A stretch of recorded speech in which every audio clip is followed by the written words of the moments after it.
Radio.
Thank you very much. Welcome back to your man Yekono. I am one man Chirimba.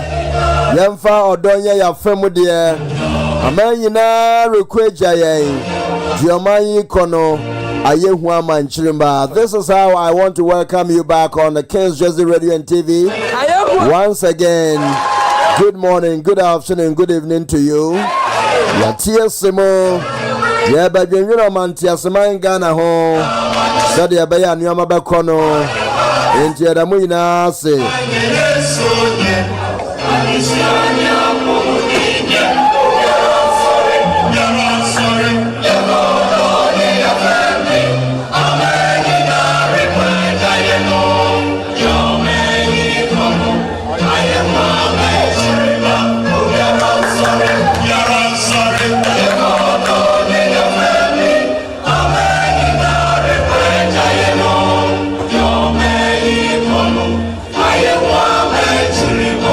And that is how we do it. Thank you.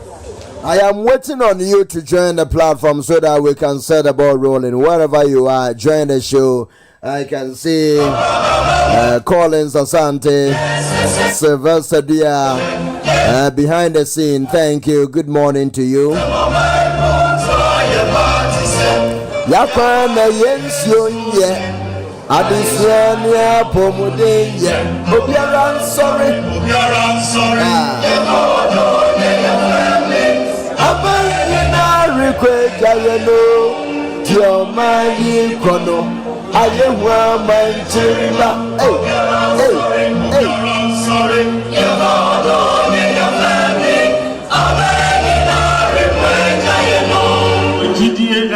nyamimo nyame de obetumi eyi obia ono ope edi kan ewo maya ono ope oyampa Christopher ukan Bible Isaiah 45 verse 13 ekase na ohini bi owo Persia and then Persia ye friend of Iran na ohini bi wo Persia sa ohini no ye friend of King Cyrus omoka say King Cyrus no na onye Jew ni but nyame eyi no say onko yi Israel for every kwansoko and for onko Israel and for see onko ewo Israel nyame etimi yi King Cyrus a onye Jew ni onko di Israel for anima nyame ono so betimi eyi Dr. Mahmoud Kawumia say be president ewo Ghana. I love that.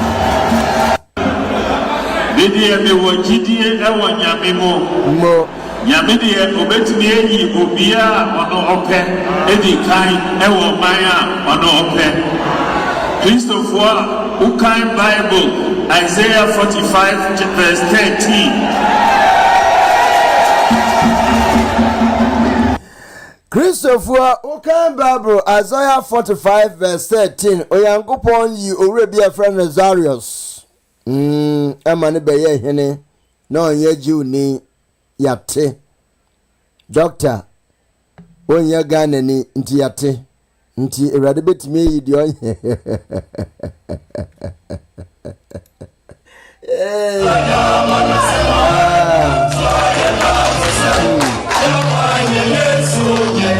Abisiania pomodenye Yemfa odone afemete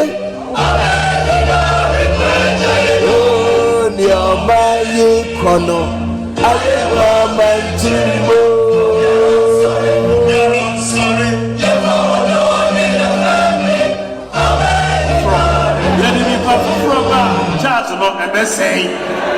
power dia Yemfa Dr. Baumia and Komio, Chartano, Ato, Minamasi, Yamishamo, Chartano, Ato, Susani Pafufro, Yadini Pafufro, Chartano, and they say, Yemfa power dia Yemfa Dr. Baumia and Komio, Chartano, Ato, Minamasi.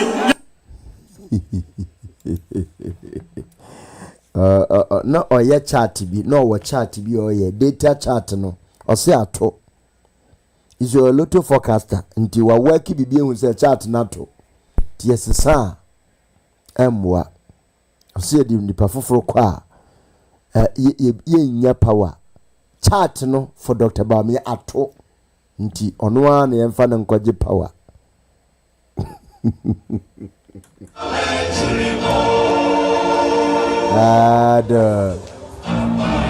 Abain papa, dinsio papa beba, enyuma papa, aketia papa, abain papa, amemuo papa, na sasa Ghana pressure.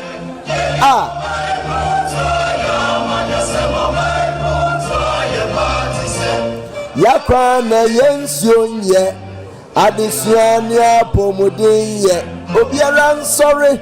I'm sorry,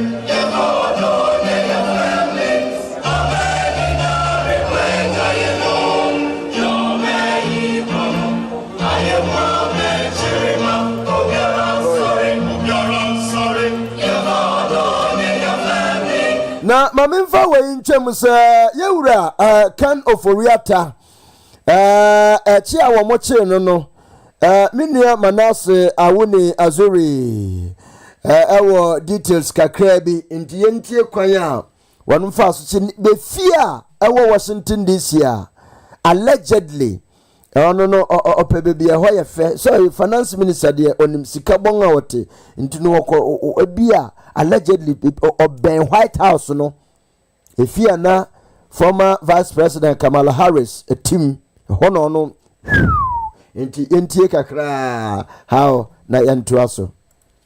There's some information you've been picking up and digging on that. Tell us about it. Yes, I have had sources that witnessed the arrest of Kennected, and the sources say he was arrested in Washington, D.C. on the morning of Tuesday, January 6, 2026. And then the information is that this wasn't like those organized raids by ICE at specific places. It looked as if they had gone in specifically for him, because the sources say that as soon as he emerged from the entrance of the building, they moved in, surrounded him, got him into the car, and then drove him away. And if you look at the place where he was arrested, it is about 89 miles from where he's detained now. That's about an hour and 30 minutes drive. So that was how it occurred in Washington, D.C. And then there is also the specific location where he was arrested. There is a luxury apartment complex in Washington, D.C., located on the 1111 24th Street in Washington, D.C., and the building is called the West Light Apartment Complex. West Light Apartment Complex. And my sources say this is where Kennected has been living in the U.S. And then his son has been spotted in this building, his wife too. As to whether he's bought it or is renting it, they cannot say. But this is where Kennected has been living. It's a luxury apartment at the west end of Washington, D.C., and some prominent people have lived in this place. The most prominent official who has lived in this building, the immediate past Vice President of the U.S., Kamala Harris, had a 2-bedroom condo in this apartment. Hey! And when she became the Vice President and was moving out, this property was listed and sold at $1.89 million. That's a 2-bedroom apartment in this building owned by Kamala Harris. Was listed in April 2021, and then it was eventually sold for almost $2 million. And this is in a prime location with very good security, and it's just about a 20-minute walk from the White House. Hey! And this sources say this where Kennected has been living in the U.S. until Tuesday morning. If you're on the inside in here, and I'm there to one. 1111 24th Street, Northwest, Washington, D.C. Building a muy FPA. And you can clearly see, say, hey. Tell us about it. Yes, I have had sources that witnessed the arrest of Kennected, and the sources say he was arrested in Washington, D.C. on the morning of Tuesday, January 6, 2026. And then the information is that this wasn't like those organized raids by ICE at specific places. It looked as if they had gone in specifically for him, because the sources say that as soon as he emerged from the entrance of the building, they moved in, surrounded him, got him into the car, and then drove him away. And if you look at the place where he was arrested, it is about 89 miles from where he's detained now. That's about an hour and 30 minutes drive. So that was how it occurred in Washington, D.C. And then there is also the specific location where he was arrested. There is a luxury apartment complex in Washington, D.C., located on the 1111 24th Street in Washington, D.C., and the building is called the West Light Apartment Complex. West Light Apartment Complex. and my sources say this is where Kenneth Reactor has been living in the US. And then his son has been spotted in this building, his wife too.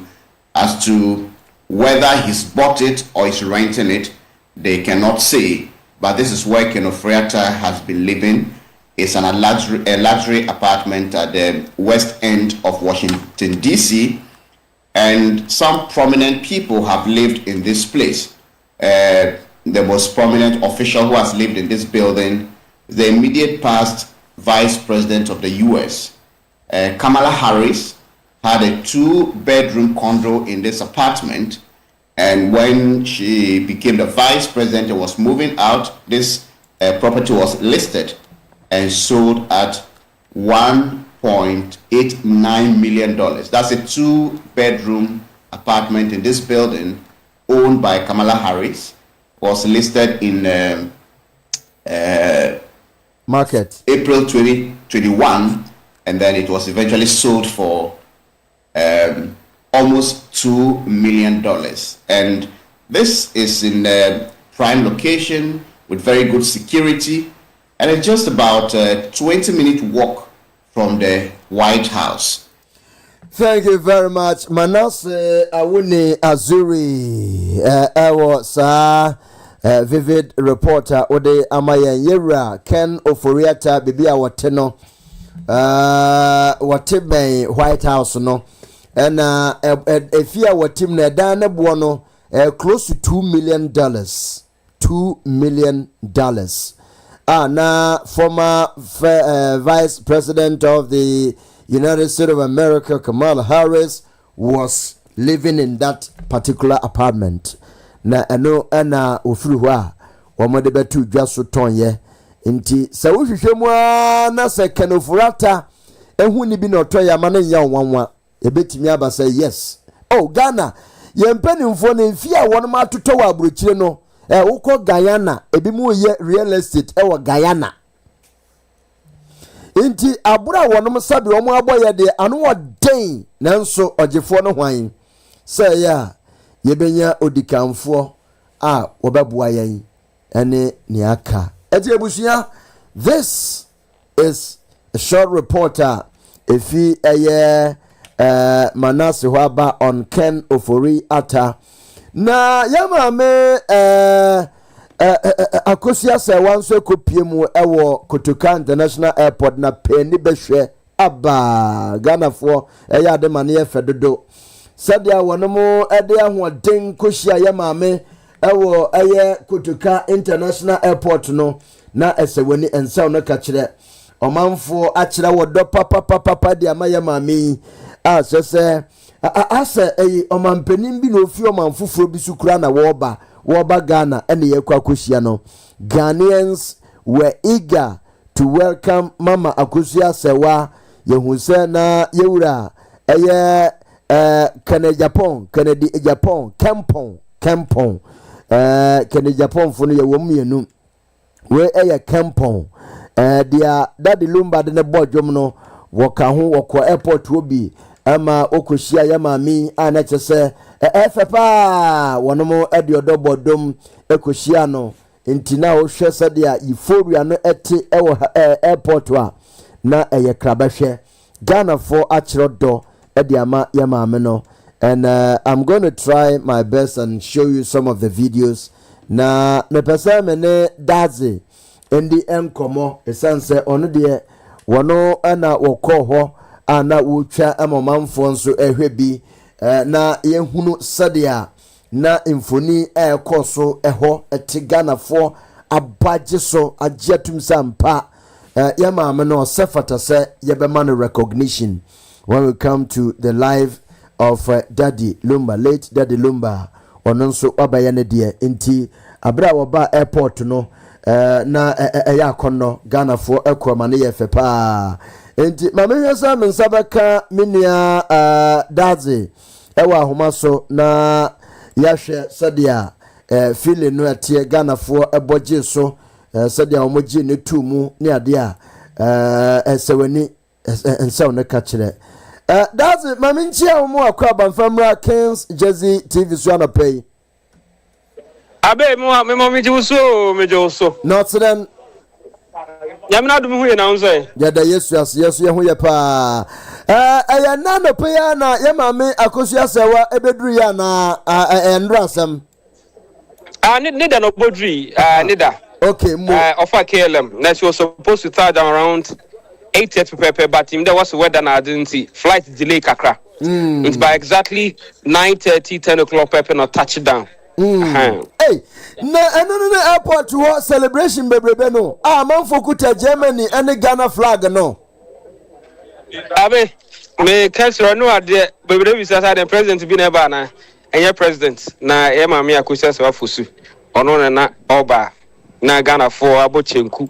In fact, no one call airport when time traffic with me achieve because cars na bebrebe kran to me amma. No mu na mo outer na enye asebukuma den e wo ho. Eno ade po ani behwe e wo Kotoka International Airport na obia epe ahwe ye ma me akosia se wa ni omo a ne support ni adofo baaye ombe wo coming. Eno ade security amampo de community say obetumi PF airport room abesiako. Sir Abe, yasem kuma nti say atie for heavy videos na twemu ho na behu say amanfo ba yankasa. Na utiatie mu a na omo ama ne bo ene sen die nti na omo ekohia ya maame omo no ase omo no team legal no na ase sa na tie omo ne team legal wife for the team legal wife no omo na omo support ye maame akohia say ogidi say we see one case of there's a two factions ye wo abaya ba kono na ye maame akohia say that is two factions na ja obia de kan asem wani nti aye no ntumi amma nti se oba ebedi ne nkomo bi o Ghana ha na onye mancha na be dia mujidi se atenentene ne am daddy nti ase chinchim ne sa nti bebre na sa na omoka nti se ansa na asomdwe ne odo besen bakrum ha dia ebi ade ne da no ye fa nkoto ho nti bebre na be pie mu e wo airport wa na omboji woman so se almost sympathize with her say you come in because mo hu say no credit da but you fan to ho that too baby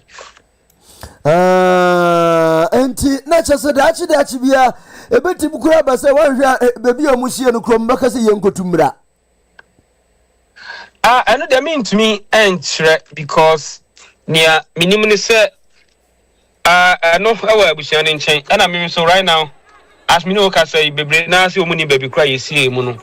And I believe say be no by the prerogative of the family as to say omonka ko che be omusie no be omusie no dia be and dia be jai at the ama abusiafo no na sanyo bi say no mutumi ayen obedru airport wo hwe ni dimina na nanim ya bia to say was she happy because of the people that came around and as a son ati obi was na ehu atono so as a bibi atono san na ne mood to say Abe, they met me a report in say Enra Ebra obesi from. In fact, even at the airport inside was staff no crampo no. Na when you be crampo na fancy because obia pese oni ni twamfo ni na okanse o support no. Enti Enra na nkasa no na enya asemkuma airport wo almost start me no kase me call airport around 4 p.m. Me call airport around 4 p.m. Na ko park me car.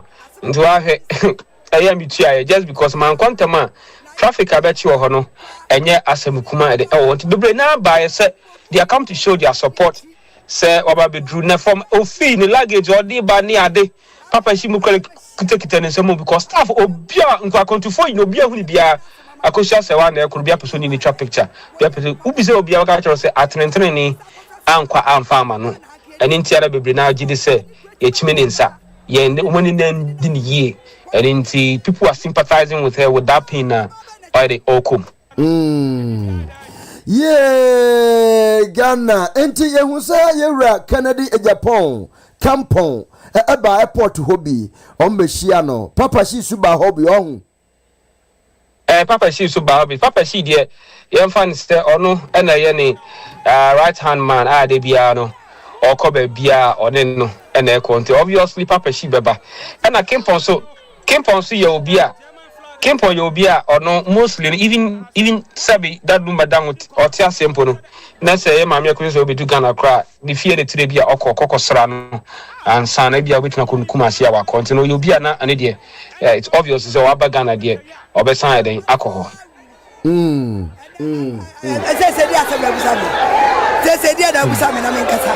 Say, Sana Mushana will see Edia say, I was say, Yamako Sasawa, I told Baby, Assamba and a walker. Asaba mi waka ni say yama mi ni tin ya wa ha na ye mu ye na dwumpa ade ni suba papa a woni wogu ni pa ofala de anti ni tin wo ba ye ja ya dwuma efru kumase abeja ma ye be hia no abo bia hu se ma me no nya me na bedi na asama ma no enu tin ye ba ye wo ye ni papa e ma nyina ti sa ko se wa e ka ga na ha ni ha so ba ni kweti ba fo ba ene na trust ni na wunu what be me ma no min kasa oba be na che no oba bi ancha ko so se wa je wo bi ase se dadi lu ba wu a wode ni saba be che e be jari ni na chi na de ma me ni paso wo ye bia haye yi ama no cause oba bi ati se ma me no oba bi enu ma ni kuru be fo ba ni na brother ko kwa wampene se ni kuru ko fa mpra wa de kura wampene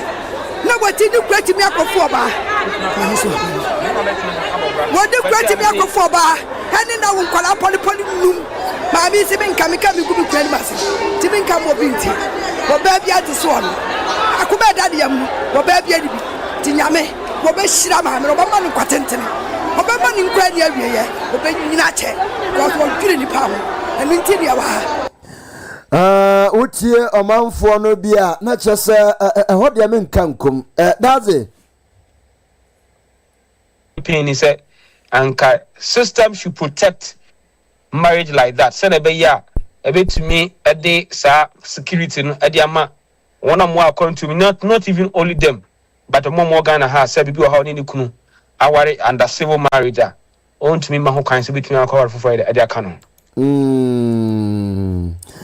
well nansa aware dodo so de say yenchi mebua yenchi ntino yeah no why legalize it na ye obi ehu memo unko ye nhye kukuam a o kire de asem ba enye sa na tie exactly na wa oji hu di se wo hwe na sabi wuntumi ware ba kwa obi anhyew emfa wo san kwasha mara se akire se mara ne pa akire se kofa no pa ba kope and as simple as ABC unim say me ti wey means me ne oba ba kope ntena enkoye civil marriage and I say court marriage because court ne mara ne pa akire se what do say kwasha ase apɛ wo say ma wo ya sin na woni obi antena te se oyire ti se nipa ba kope na woni ne kwasha sa krata na ase no nti wunim say wuntumi a baby a chichere aboa de hwan is no you go back and do the needful and get your divorce certificate after that in fact wait me aware 15 20 40 crampa e wa wasem ba wanya ne sa na say obi nsuso ka say say na wanya ne ntimi de famra kwanso a onto dika so no so etimi de famra kwanso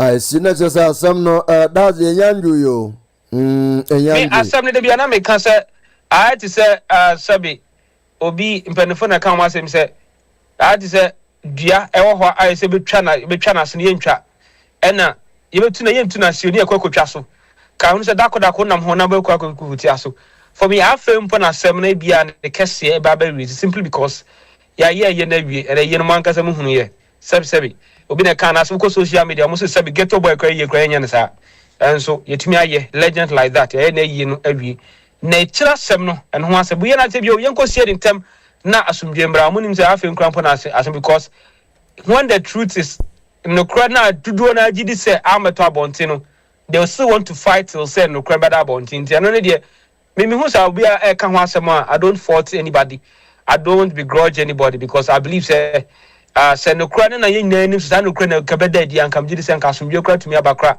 ke bia me ken kwa ka fa no me no crowd tumi abom kama Kama.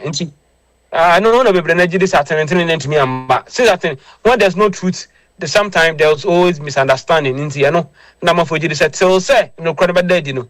Be na be imagine say bia omunja se maninka. Hey.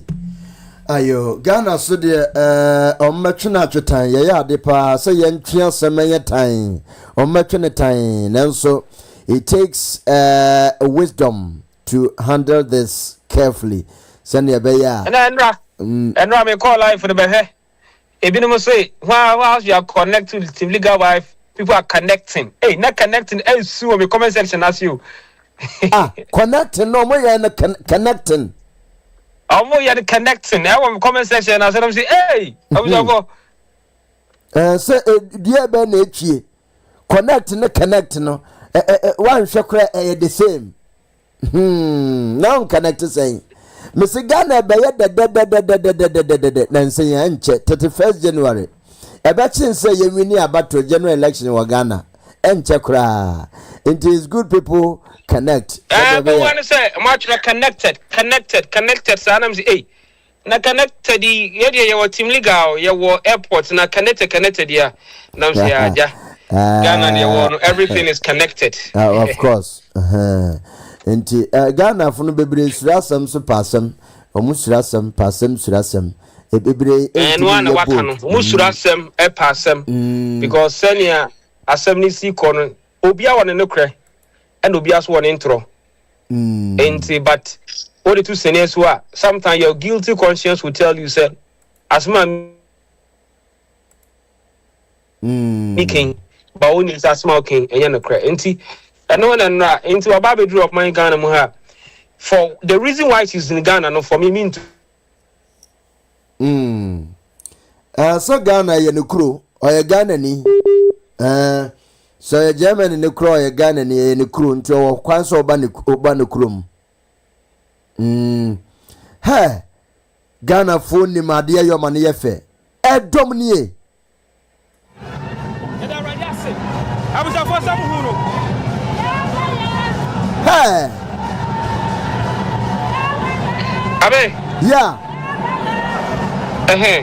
And he said a man for air share was doing this, and near course, so the airport one. The BBC say a president and the mayor president. Hey, yeah, mommy, I could say, the place of us. And that Luma, ne sister, and the students, no, so air come back to Germany. Inti ono so bepie mo hana busianfo na yesem kuma nti wa wo hwe video be hu se sa bere na kimpo akofa na abatena kan mu ana chese enya se na de sie course eno ade fo ani be hwe o moment fi ma camp no we ne na papa we papa chire se anti abusianfo na se ama papa ye ani no kro ne ba ku ye ba mu a anke yi anke be ye da madad lumba no kuma Enti we kura no o hwe owo kwan so betimi akase ono so be ye na yie. Send there since right now I'm going to call court to say oh you ono so kan oyere fo no ho even though the appeal is still yet no. And send am mamru no so oyere betimi aye ne kunu ayi na meboa. Nan de say wa open na obeba. Wa na open na obeba. Hey we de okasa wo ye de ebeji bum. Ebeji bum. Ghana. Been a can as where the encanchero. Yeah, me my Ghana. Ayo, yate. I said the problem wouldn't have been an ongoing thing, early barrier or not. He's gone.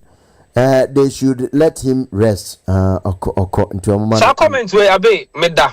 Ana mu say man be after me from US. When him say me case we media actually pa and a lawyer for Akusha Sewar me no that relationship. Sometimes you have to me opportunity interview no. Yeah. And mostly no, and because of say information is not quite wanting be na nya no crowd. And mostly people want to get the confirmation from me. That's right. And I mean so well him say Juma yes central Juma me nya ordinary blogger me central ni ankasa. Enti say me ko tena baabi enko kan asem bia enim. Enti mostly no I get all this information from the right source. I'm just say that information so is authorized for me to put it in public. Now me can say your information be bra yam pese be to abontin because I dem cry. Yes, I see court no number call. But man no I catch them had na yes see nipa no ne ntwitwa so yin say am catch you say atrentre ni ene no kre e da di anka me gidi sanka ye ni record ndi by 2-3 weeks impo nanka bibi akoda. Because a lot of people feel like justice was not served. And if justice is not served, those agitated would definitely voice out their frustrations. And when they voice out their frustrations, because you support the other party, you cannot tell them to keep quiet because you feel like yours is okay. And as I said, if you really what the case nechi any in and out from the how we never yeah, and I say we did or biases at one chain, and I will analyze the issues no go be who say maybe any ending year. By the end of the year, could make us say you are bushia business will be when any more doer and can we crank in public info. But because you get a person who go to the radio and rather talk about family issues on radio there. I'm sure, and that is the Obuba Ghana help you back as same way. I could say, well, Dobro knew Obia went to handle issue ni I'm a papa, I'm a busha penny. And of course, who shall say this ben or no Namako for sense in Diaba?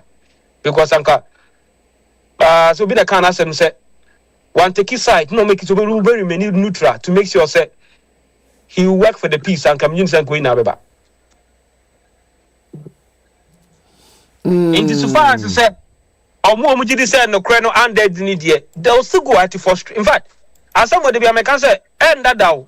People will talk about it and talk about Mujidi said no crano. Even the judgment not a buyer for interrogating injunction that has even confirmed the assertion said because a Ghana Yamremuno judge pronounced judgment. I just said an appeal on application to revert that decision. So it's only in Ghana that a judge will rule and go and sit down and come back and tell the person. Of course, in Ghana here, there's no single bank who allows somebody to withdraw 2 million Ghana cedis over the counter. Never, it will never happen. There's no law. Even if says he can't you could be set on Fambrano. Even if that's the kind of Castle Fambrano. Says he can't be crowd on account because Ghana and Emma withdraw such an amount. I just be accounted for can take question show up Fabra. What I say? Yeah. Yes, I know. And then I know company anger a lot of people. What I say? And then I anger a lot of people. And two, and no come sometimes I'm saying so right now I'm making a court. I can say injunction my book 5 million to court engine to mommy. Abra court to go verify say claim way or say or court canopy or turn 5 2 cities. But I never come out for argument and they said, who do you say court in the court in the lawsuit, you know? Yeah, the car bank account. Do you know why car bank is part? Debbie. A hundred daddy Lumba Memorial Fund is 500,000 almost here that Muna Nabusha Penny Echo withdraw Sikano. And until the car bank ever can't suit you know. Which means that there's already existing money the man was withdrawing to prepare for the funeral. So how come he come out to say so about 2 million? No very well said. Sikakrabian Ko used to come credit for they are part of the suit. Like Abe, you see, to protect Ghana, they so Sikano be not be yeah 1 week, Sikano the account more and only they prepare for the funeral. And until you coins in the court for interrogating injunction, or the car bank, at the council, or more, how does Canada? Senator Mufa and share and to car bank for say, which a penny bus or basic cana, Mumu first can fair mano. Now that was a penny when the mark grants here was a penny who bought 2 million Ghana. Abraham said that he was already withdrawing money from the car bank account. So that 2 million Ghana citizens, that's justice system for you. And TBB say no. And yes, I will support 2 of you. BB said one can say anymore. Obi I didn't know say yeni na ndini ye obi tumu owura wata dey for aboti entinka court ne ntumi nka say okay 2 million na wabokra na tension na woman nti ye twentwen so dan ya 2 million won sabeka wade na ye ntobo ma abusia no enhia ntena senkan wi ansa na ye maye papa yakoda somdwe mu because they are still daddy amanfo kasa wakoda asomdwe mu de nanso ebia so as long as the two families no enya on that piece smoke pipe no de enya de asomdwe no ewo ho saa nti asam no ano wode abe nyawo kan no authority to do that is the head of the family, and when the head of the family has already taken an entrenched position not to involve the immediate family there na besi also asam no bebre na person bet in the kreno omo support bi npa ba ko bi nti would you say nimpa ne say me can say nkwala na mo ba yie no wo obi o support akosu so be kasa nkwala na mo anya de no boa because that's your father. The mother ni adult lady have issue it has nothing to do with the children. They have the right to come and pay their last respect to their father, whether the funeral is today, tomorrow, or any other day. So that was the wisest decision now. Yeah, mommy make here just to make sure someone a manaba. I don't need to say me supporting into me supporting and I say obi supporting into chinchinansi. Bibi kra na nko ye krampa na oso yenya ade sa. Ye de ne kra na de yade. Oh enti ne see your court wo krampa pa kire say amafo cancer sebi ye chinchi mame nsa ye chinchi me the immediate family nsa. Sa na amafo omodika because one kasa woni and I sanso logic complaint said they should do an investigation to the death of the man. Ghana Police Service at the court no omo abedi adanse yes indeed so must start investigation kra obi ababa trade statement. So now you tell them okay first because of investigation into let's hold on, let them finish the investigation before you can release the body. Now because of 2 million Ghana cedis that investigation Krampo is now because the body have fast with their investigation when we cover the kwa until we be no and I may say that Ghana your peace age na judicial service. The judicial service is be Salaman for losing interest. Ambassador and Kofo begin to lose interest in the judicial system. You just lose interest, so I say that you understand bombo. Your judicial nankasa de say kwambi so no ye the politics ama eho akadada.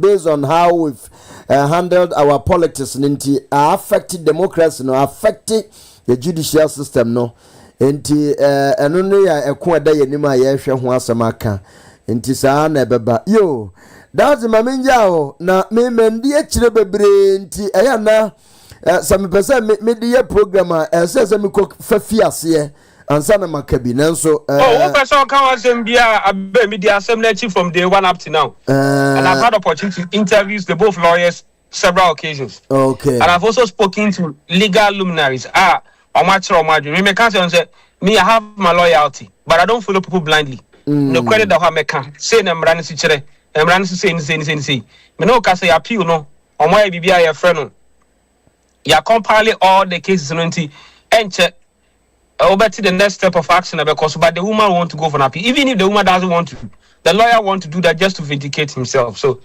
that's what the information that I can give to you. Hey, na chesenka wono mpesa maame ne kura be pie o wo hwe edoma na omo abo apie so ne omo ye ho na no wode maame akosasa oba be Hey, me catch ro me see enra won say badwuma na me ye no bebre na ehu me nti enra lucky kura na me I'll show you nsentro for your call there me nkwa na I think say me opportunity to me we inside say na man for ahwe osisi ano also be do you no de dua ade man I remember me say na me kan me person me bisa obi na o chechire mu ame say kuna fotu kwan ba bedu na say obedu apa na say ye the way the amana de ye de side de man no na me pese ye obi chechire me de man me say na be yesu between omo di dua bi sha ne nsem wo hu dua omo ama ne dua ane enwura bi green we de abakwasam no wo so na wo hwe bi na mmatimi a kire ye mu a ade ntina wo mode saa edua ye kuta ye maame akosua se wansem ene green ndua greening na obi a kire ye ase na ye hunu we de ana be ya amamre asante amamre ne bi no wow hey anu odin abe anu odin kasa anu nipa begu hodi abe na enya asem kuma ere ewo na that's no we ya den nya sa kwanya no wura mu sa bon say me case we medi achi ache na medi achi no so abusuafo ni omo hwe me no me kodo airport obi am say we are hwe enti ama for me na ma me kwakwase obi aso o dey say hwe na mka say dum wo ye na wo ye no kwemu a bebi obedu bia na obi hu say you are the legit one enti me do up in fact once I watch your video now because script man no wa catch there be where the no na ya o ye we the moment na say okay then they allow me. So that's what happened. Okay. Na just say omunim dada Dazi TV. Dazi TV. Yeah, Dazi TV. Yenim Dazi TV or Ghana. Ebusia, ya mu na monko Dazi TV. Say ono authentic sources na ho no kofa ba no offer information ne ba me yina ehwe mama Georgina upasa uka bi wo hu hello hello abe aha na me bisa asem bi upasa obuwa ya na that's me chiao ono na me follow no all the time oni lawyer Kisi uta follow mo Kisi o ye adwuma ma ho na bo kan no okay so ono na wo this is akosia se wa asem no ma no nti that's the interviews most of the time okay it's how my can say update all the time me follow and na me show life e wa airport ho okay na me say another channel bi so me show TV so na the other channel no so me phone no so nti enra ye hu ne course nyina wo ya ade wonya wo se won sare wo ya wo gina wo na so 3 hours my bro me say for the love of sister Kushia say went no problem na nyame be shira why that's it nyame shira papa nra you did a very good job nyame shira abe yes ya can say all bano daddy Lumba na busuafo emrewafo na wo fie ho no mo no ne kese busuafo na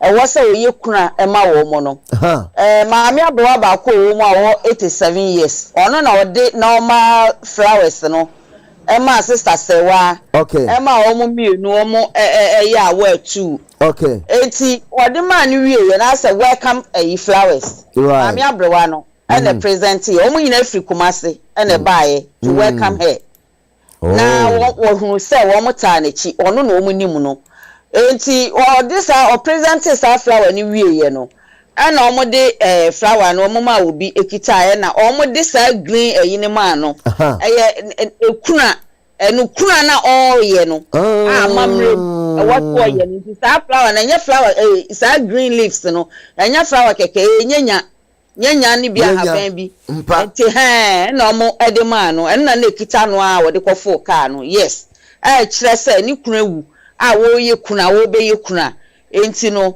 enti no mo de saade ne ma no enye keke ya yikrafo ene de saade ne ma no de odobro ni koye na wo kuta isa rose flower bi wo say ye na sene de eno de nka hu eno nye kuna wei ene kire se oyo ba ye ye ne ho ade ware no no ne the rare yikrafo right the rare wife daddy Lumba that's the meaning enti eno aso mo follow up de ko baby a woso o mane ne kokosue ne fie ho nso ne koso ho na nya asem ketwa enu anwumre no later me send e no so ama na nya asem ketwa e wo fie ho wo hima wo ye gyanum nyina ne Salimai ene maami ode wo mu nyina ko fie ho bi na nya asem ketwa wo ho na nya asem ketwa wo ho e wona kwesue se wada obi ase se wada obi ase na ade we no woma organize anchew womu di kan eka ho asem so mbe ye team legal wife for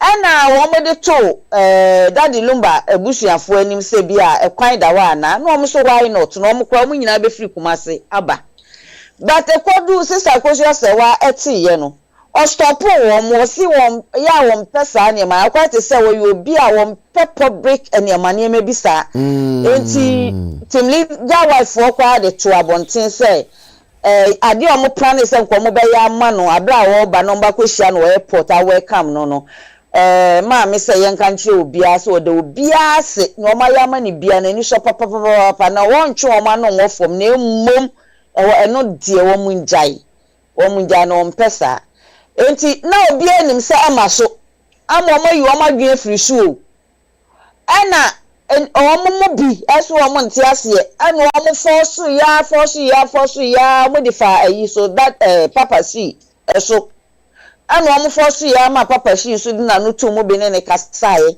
and son wa accept enti just 2 days bi pro enti one man shada anya special announcement bia mpa anko ba bia sese ni sente na nka ni pe be kwa won won kanya smotin just 2 days ade pro omo ana keka wo TikTok won na sefu ana amanfo tete ye ana omo akra predi na nansa na metie wo mo se omo momodin no omo nko na enye fe as a team legal wife fo no nko na enye fe so team legal wife fo na akra no they are shocked and surprised they thought to say woman kwan crofo na ekohia maame no not knowing say Ghana fo ni bia tetete won from him and woman say na ye beko nti obi wo kra wo se wo no last minute na wo hu say video bi live program bi koso airport wo nti nipa kro no circle fo ni ade maybe o makasa mampayifo wo ma to o shop say what bibi say anye plane kra be land no a chance na wo motumi yi wo mo luggage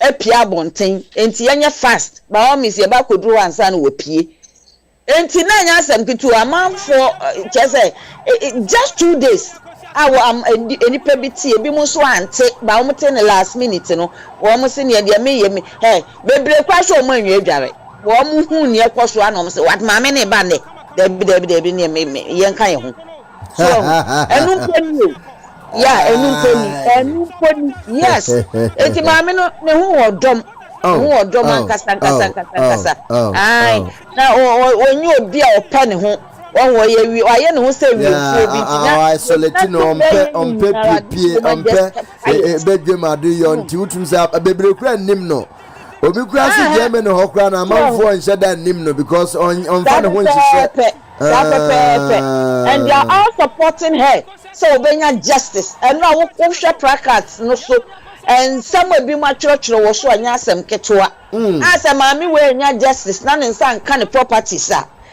ene besi wo Ghana ho anya asem ketwa amanfo ani abre enipa nya na enipa titu fo so kopie mu ho nura emema ne ma ano obi ope no kura bia eti ye bi etumi ka so oba kohia maami kwan na wohu ni personally so wo so hwe domu bebre kura hu no apart from say bia wo be hu na na vi ayi no so social media no so baby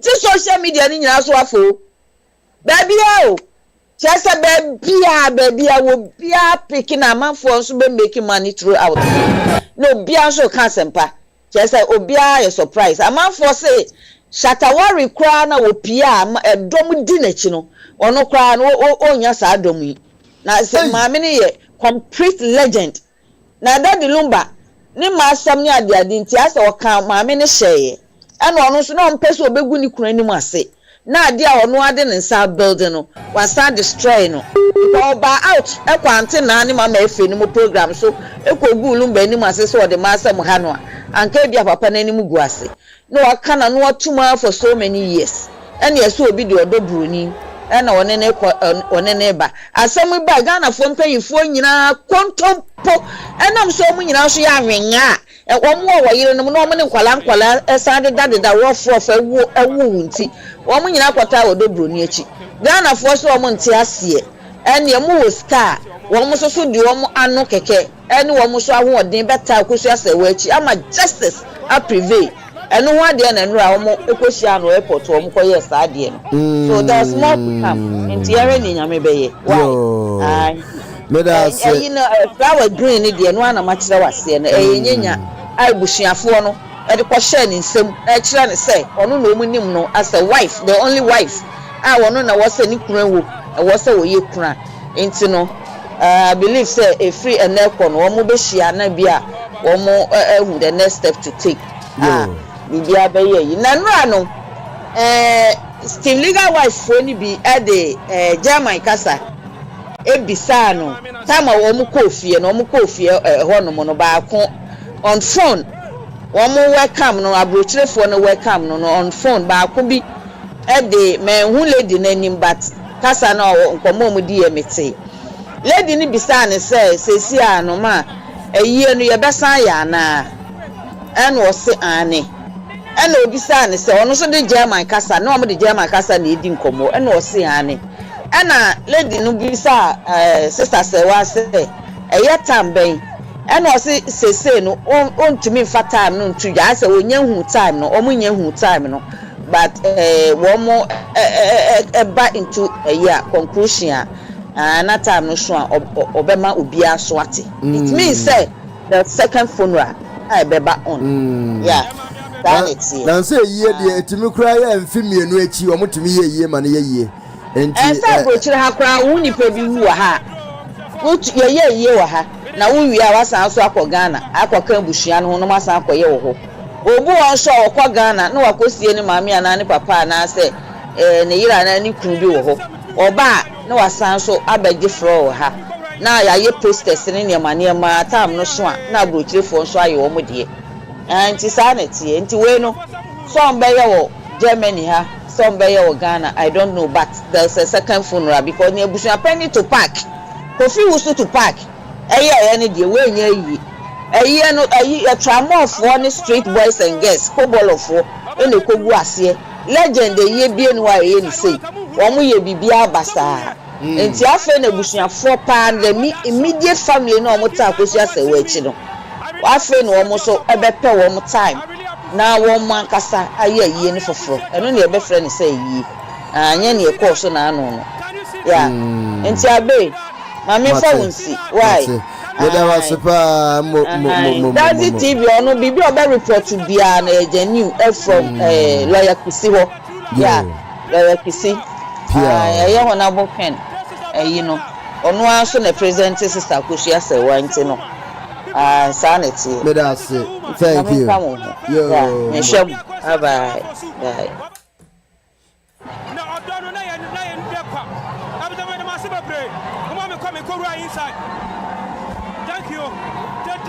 any moment we are Costasiano and Yasam Kuma or Bianyache. They are all here to support her. It tells you that indeed she's loved by many. She's loved by many. Thank you so much. Thank you so much, Ghana, for loving Mamia Costasiawa for soup.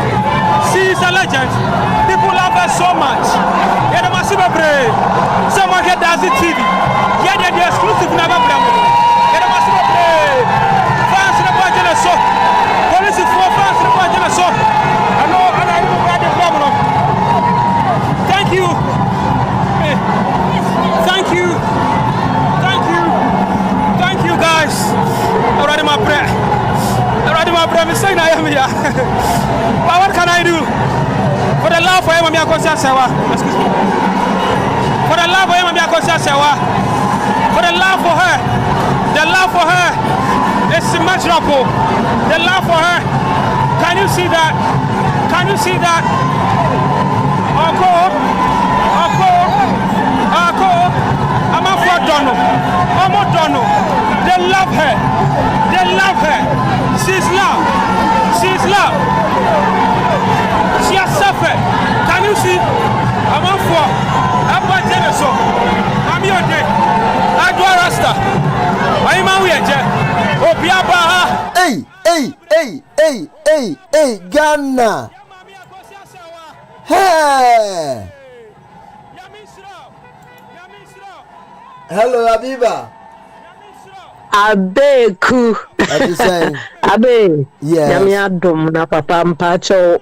Mechi abusuafo nyina. Abusuafo joso. Mo. Yo. Yeah, abe me frɛ o. Awia nwumre anopa ya ye maame George na no hwam na abe sene mpese ukona no akoni so atimase ampa we dey say na sene ye maame kan no sa case we no dazi wadi akira ache enti se upese o kan ho asem a o contact ne sene ne wo call ni ya chese ode a real unibebre or not chese wanu ankokom so atimase nti eno ntina me se me frɛ ono ma bo aba so se ube peke kra ube koni se ya na chese se wanya lie no me ho ambasa me dase pa sa nti eno ntina me so me frɛ na ma bo aba so se koni se ya se be ya Enfo how be amre ye de dwen ye ho so atimase very important me that me chia butuafo nyina joso mo that's it any the security you can see hey ebusia sadia na anya sam ketua ye ma mi kwakosia sewa fosi no ha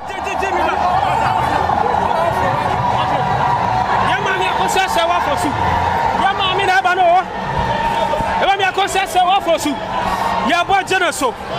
Ya man ya ko say wa for su. Ya boy so. Hey. Sabri bisi wa Ghana ndra. Wow. Na your president kwa ba ya sabi atasis ye urade yankopon. Enti Baba. Ano ana sabre okono. Yay!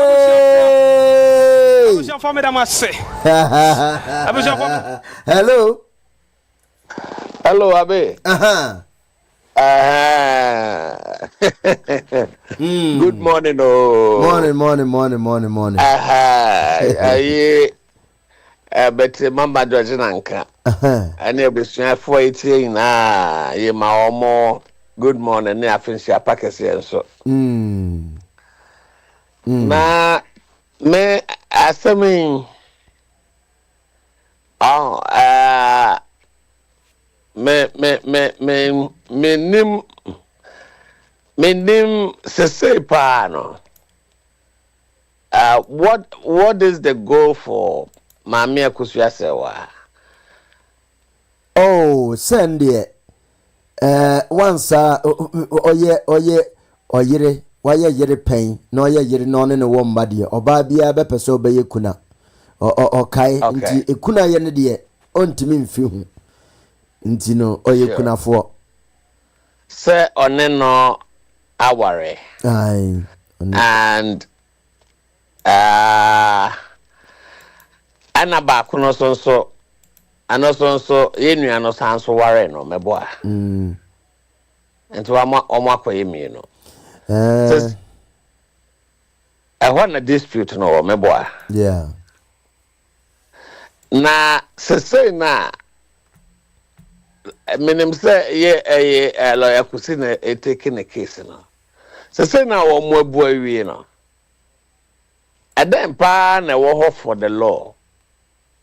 Me who say yakwaye popularity. Now so omo abu awie a does it mean say na well so omo abu awie na akwama one widow no ana. Oh, I know the common sense and law ain't mean connoisseur. Oh, there was a one more you need no. The reason why I'm a fool say judge was wise.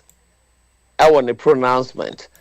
And I say nipa ni mi na aware papa no. Whatever happened between Mami Akusua Sewa and Lumba no.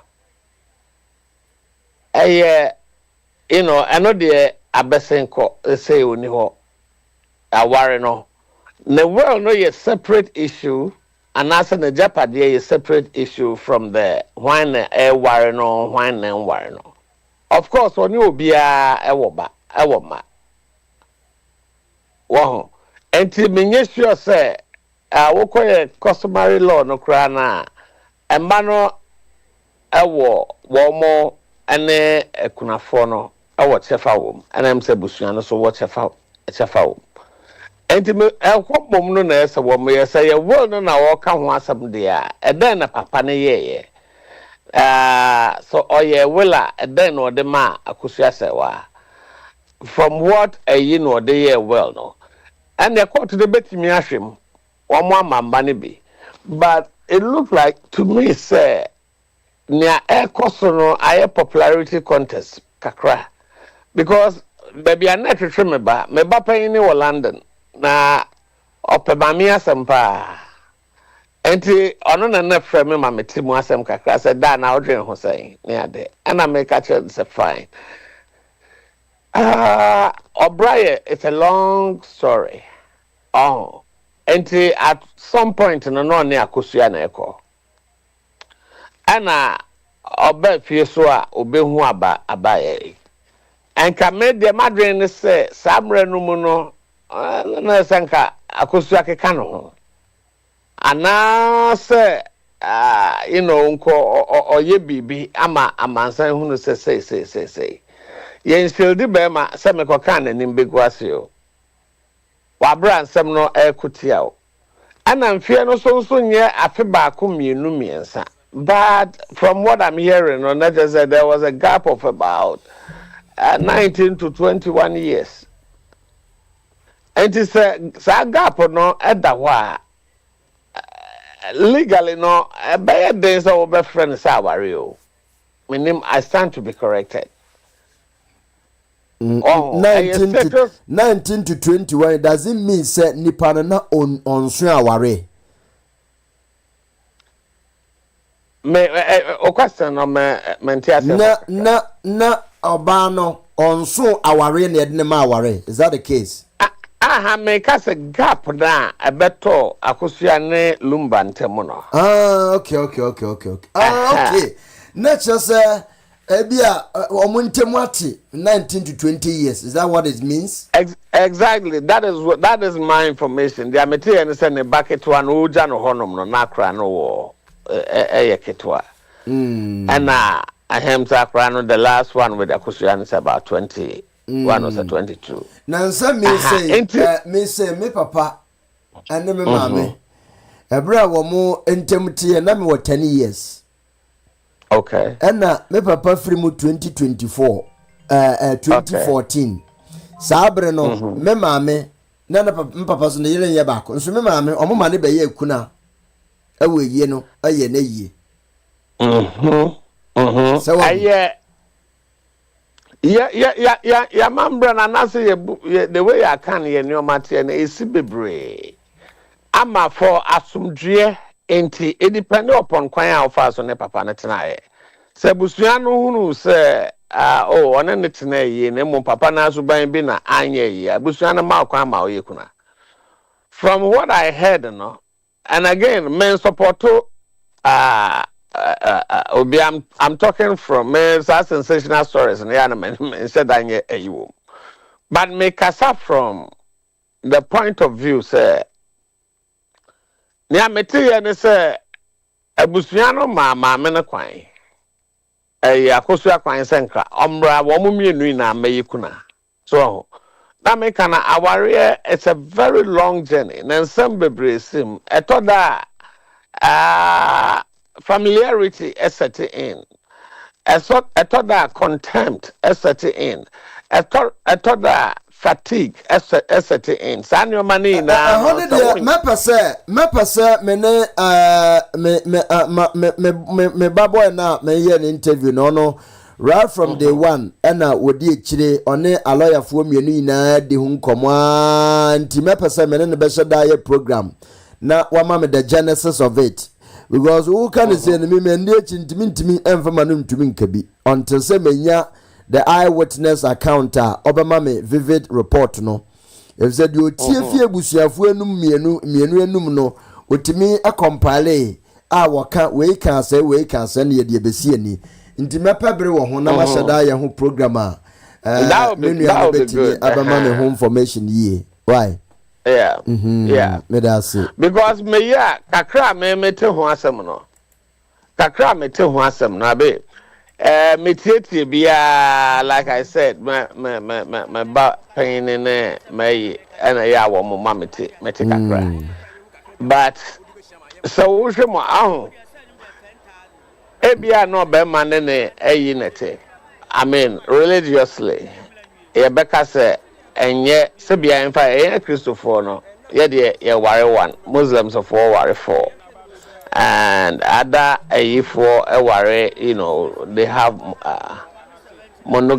your friend say polygamous but say ebia one wife net wo fefe na etina bi na ebia wo hu se wo ya de anaso wakofo bi wo hu wate na ebabem baako miensa from what we heard no so papa no so no pekakra o ya de a ope makakra ntem se mano kra no ne wo mama me na bi wo baby foforo but particular one be there one no wo ho baako miensa enan Sir, me na to know to what's a main country. Me raise alarm. Me nye at some point in the mensa call busa ye one say. Now when you are Gina Wokan, I said that is how it is. That is how it is. That is okay. But material, no. They are material. Say at some. Who's on to say benya fact be a feed the horse's own mouth no near I cost you now you be any knowledge. The only found the awati no so to be a found no and be a bear say. But say and I make say that was having a direct opportunity with Papa She and Mate program. Mate, that's it. Yo, I die out in Jada Mama Waba. Yo, now topic and saying. And some may cook Kennedy, may cook and one away near Moboswa. Other stories with a maca can ufurata dear elbow boss in the way, a babajin semino say, get the Lumba case, a powerful lampa. I short stories in Moboswa, maybe boss dear paving way for Kennedy program. And I say, I didn't. I don't say, yes, I'm a Kayajim in some. And then that's you into the member out sisi ana mabaka de yedi hu nkomo but for topic no bra fa to jade betimi akabia. All right, thank you very much. Yo. Bye. Yeah, me that's we pray. Ekuajine. Hello, Abe. What's up, baby? My son, baby. Me Abe maybe o bekasa enitina. Me pesa me kan bibi kakra ne medical aka ne se me chia ne papa na information ne bad girl that the man no me nya sure say the right information no ya ne daddy lumba ne wo krom ha na ya kan sen ya ka se o kwatra o ko Ghana be 19 to 20 years ni anya sa na tie time was started say kwa Ghana wo di Ghana kwa ni aba no na wo mo last born no na wo sha ni say wo university second term no the attention that the lumba o move out finally be elder start no na okọ 6 months na wasanya baha wa be studio na sister kwehwe say wa bie man wo mo afie ho no ono a oba besia e build studio e mani kunu machines ni nyina da sugum ensemi kwaso ikura no ma show no so many times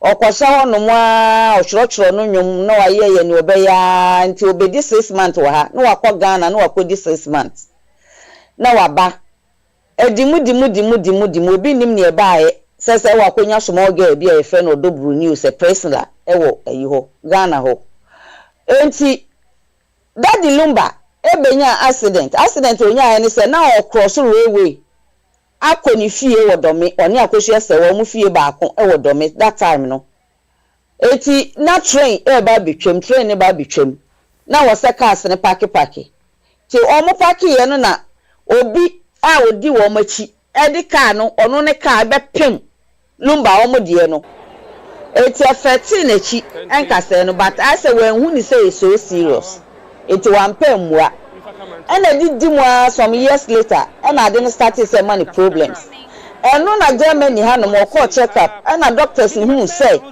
the standard code mwaka and one over more near tone maybe no I'm say yes now was thank at once now 2 1 among but that's one funny serious it's a say ni akoba ni say on operation and to my range bibia I was say operation ne baso ana lumba na musa wakoshi ya small girl bi wo Ghana ho no ma wo ne hyesunti odada na yiri say Bob Marley wo yare na brofu ya ne kun no enti wonya brofu ni ndi enti oni the operation wonye e wo ha no be ya kwa ba kwa ye no Ghana ana so Ghana wati se bibiduro e wo ho pa wo mbetumi aboa no na operation no kwa won koye enti power de to akohia se wo atirim no enti akohia se wa ene ne kan bia se hanom na me wo ha na wo ma wo ayi yampanyfo nyina wo mo ayare abrochire no mo ba for ye kan se ayarehwe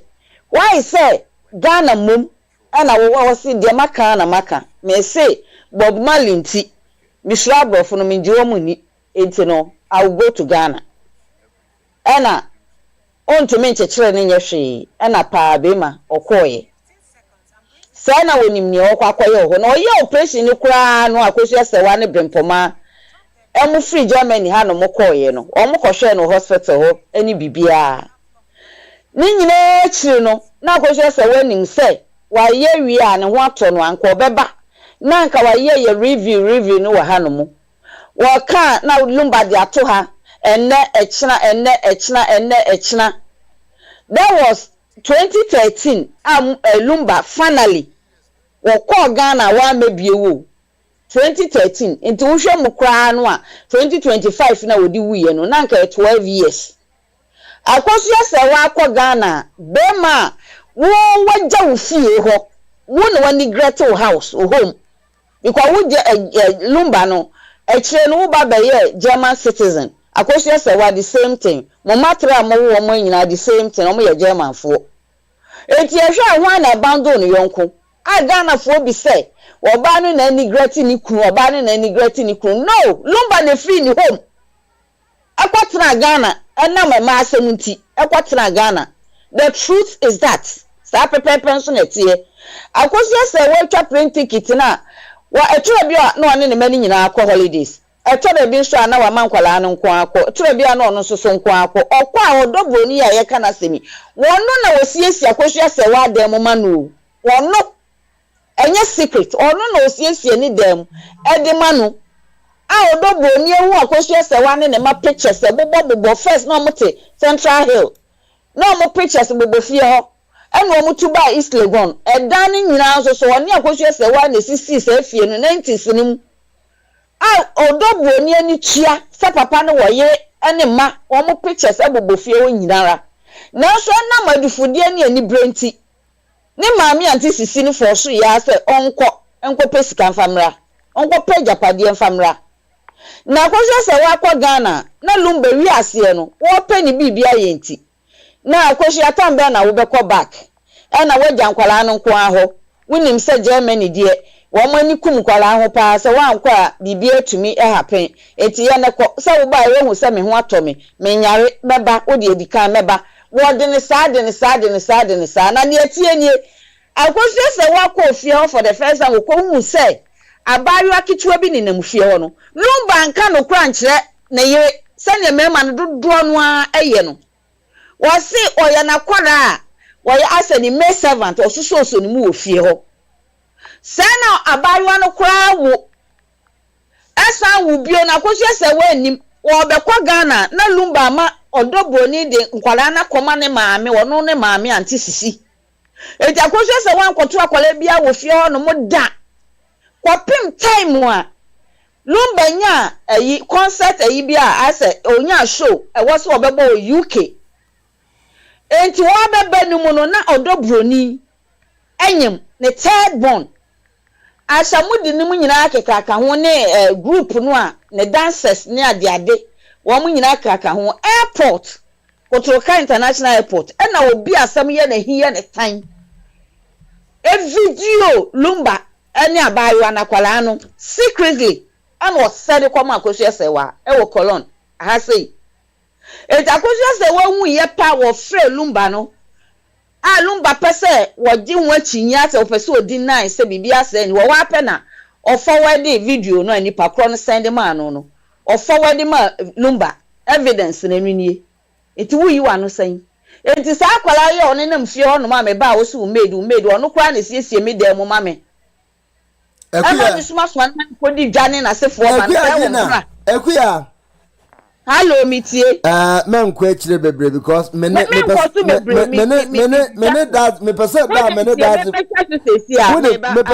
mene that be program na waba no waba kan we yama me. Matu just mommy just a minute. Okay. And I'm so my be lumba anka de en kwa o free UK ho om ko do UK no o de abufuo say group no no mo nam ni bi na edi ni sa abone no.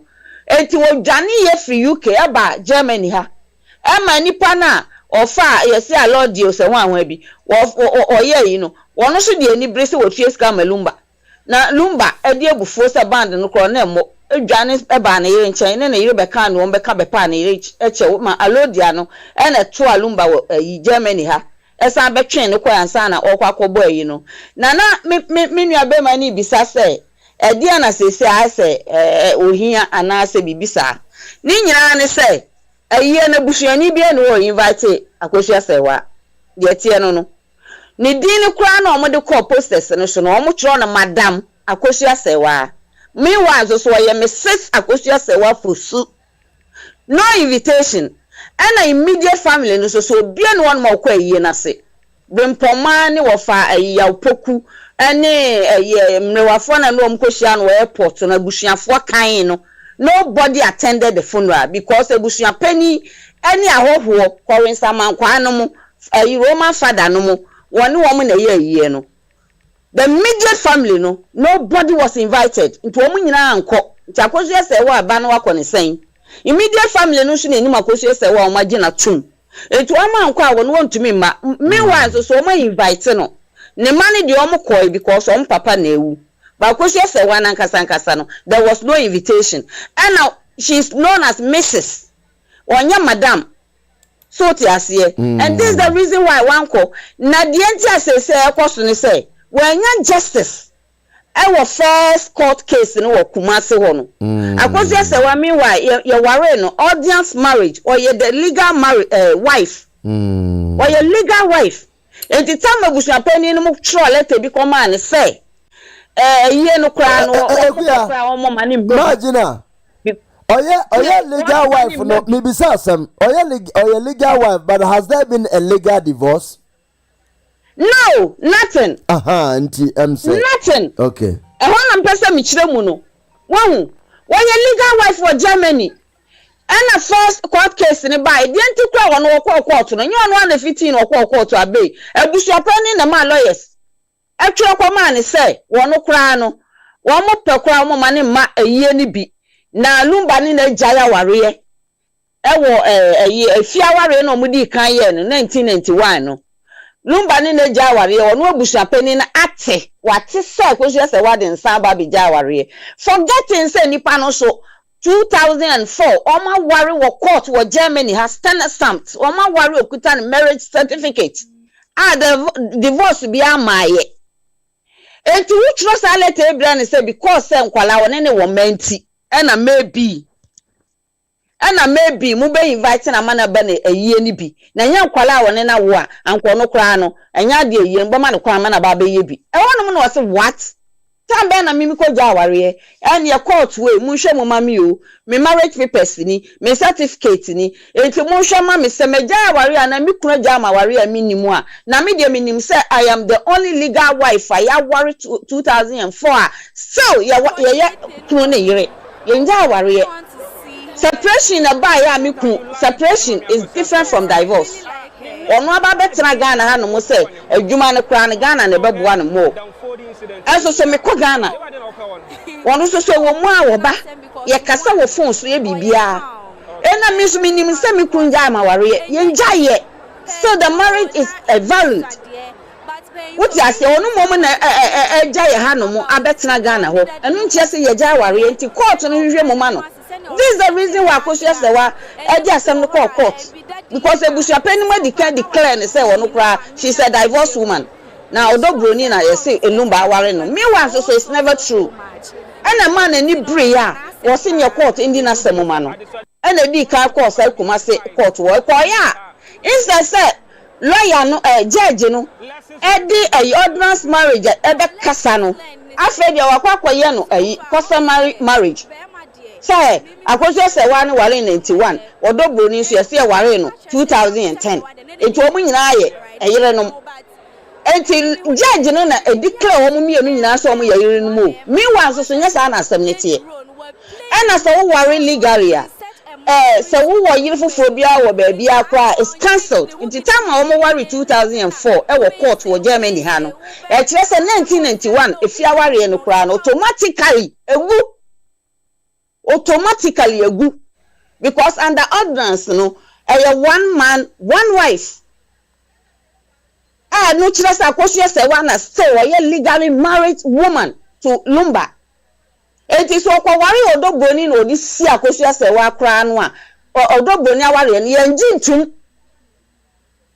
yenji ntum ewo court aselumba na mu kwa wati ase kra nke betumi ache no atumi wo hu yenji ntum ewo court enye sa ewo court yenji ntum wo court wọn Ghana wọn nyina wo Ghana sa aware ni nyina wo kwasensa wo court ni esi KMA sedie ni na sefo na mo kwasensa wo na se usan akọfa ekire kwawale oba fufuo bia yenyi ntum oba na wo ni won krata so no wono na oye o Mrs. Sankasa wono na oye legally married woman wo kwaware mpran ware ye bia wo abusuafo anim wo snaps na sefo a yenji ntum sanity eto odobroni aware ni yenji ntum so far as akosia sewa is still legally married woman no until she is the only wife of Lumba till Lumba 26th of July 2025 no akosia sewa was the only legally married woman and no na all fighting for say no enti time Kumasi for ni ye no wonwan no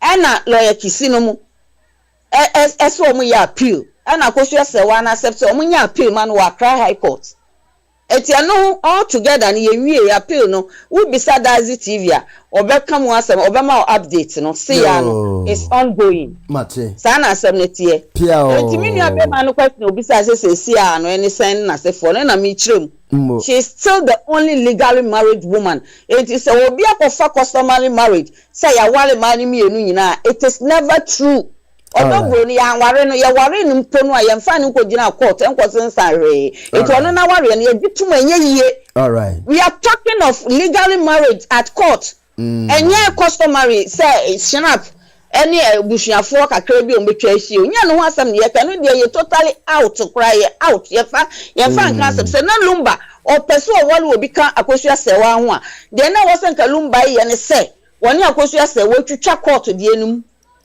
wom twitwa mu wie di a anka obetumi aware obi foforo yo by when twitwa and wadi ewuko it means say court aware is still pending and no na akosua sewa ne na dofo we are fighting for her to get her justice and in the right Tiabani sanso she is the only next of kin and sana wono no enkwala no Lumba wo nchenchen no ansakwa no no odobroni so kwakwa wu nsia tama akosua sewa wu se Lumba any abawa no bibi ye no no ma wo mienu dada third born hye ne yemu a oje na wo ansa na obehu the truth and the secret say ni kunu dada no nya no kre eno na this anka letter bi call ya na wo person ka Lumba omu ja ware that was 2018 letter na akosua sewa etu anamon 2018 ya 7 years so say yeah 2025 na ansa na wo wu no na ya 7 years no wo de call ye say ne wo hu ni wohunu so wadada na che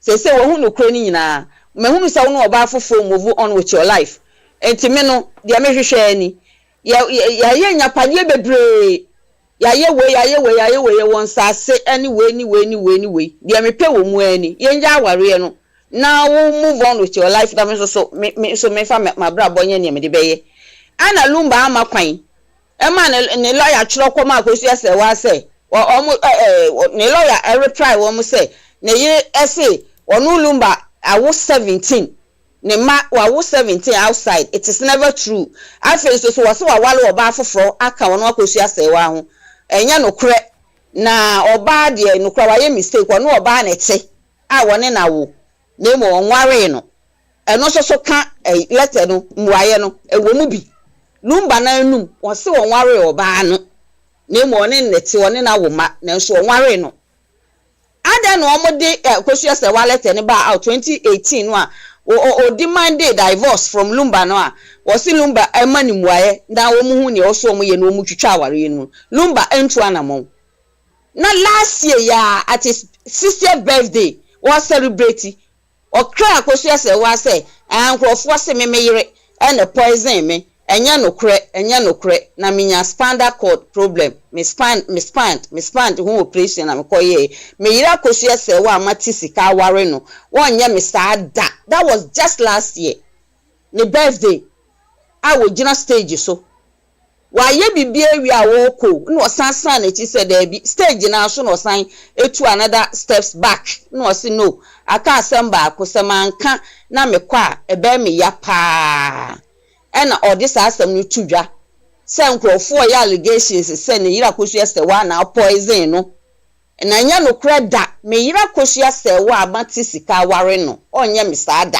ɛkyerɛ sɛn wankasa me ex wife o wankasa me mama mi o wɔse me yira kosua sɛ when that was just last year ɛda kosua sɛ wɔne lumba o manja aware o o manja aware na court no ana ndi asɛm ni yama akosua sɛ wa because wɔno pɛ court no confirm sɛ legally no ne certificate ni okay won jaya aware divorce bi anyamae enti why said judge ne betan ni asɛm no de akoye efie aware e declare man ni mienu so mu koye kura which is never done in anywhere enti no na say ye guso a appeal no ye guso so sa ko say we benya justice ne declare no say she is the only surviving their wife and son alone bewu that is all abe all right medasi nyamisra medasi ye adie asem na yedi aya crystal ayedi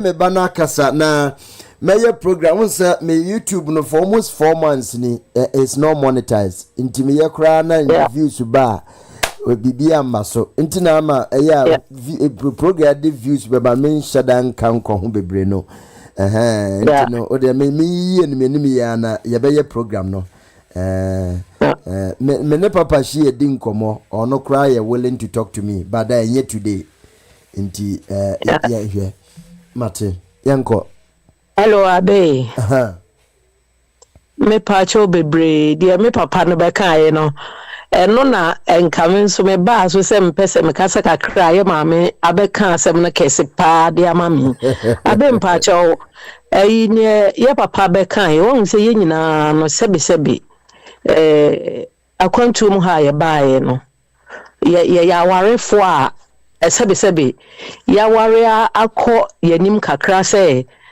aware de abe won say ayese wo bo bepo no in fact din yi so atmase exactly enti obi a wa free Ghana no wa ba betna ha na wawo emofra wo ha na all of the sudden we decide say wo kofie abe me pa cho se me papa ya obekasa ayi o tie eye ni nua ba me kasa ya ni atie ne se on se abrochire hanom no one enkwala no school no se woni wurate na se nipa no ne career bi nti kra no so decide se munku fie a eye mofra na ba system no mu nti no untimi nso a wo ho saa nku fie o abe exactly ena eno nso free eno nso efree ho no mu a abe me manya nti yese nkrofo o mato fie abomu ha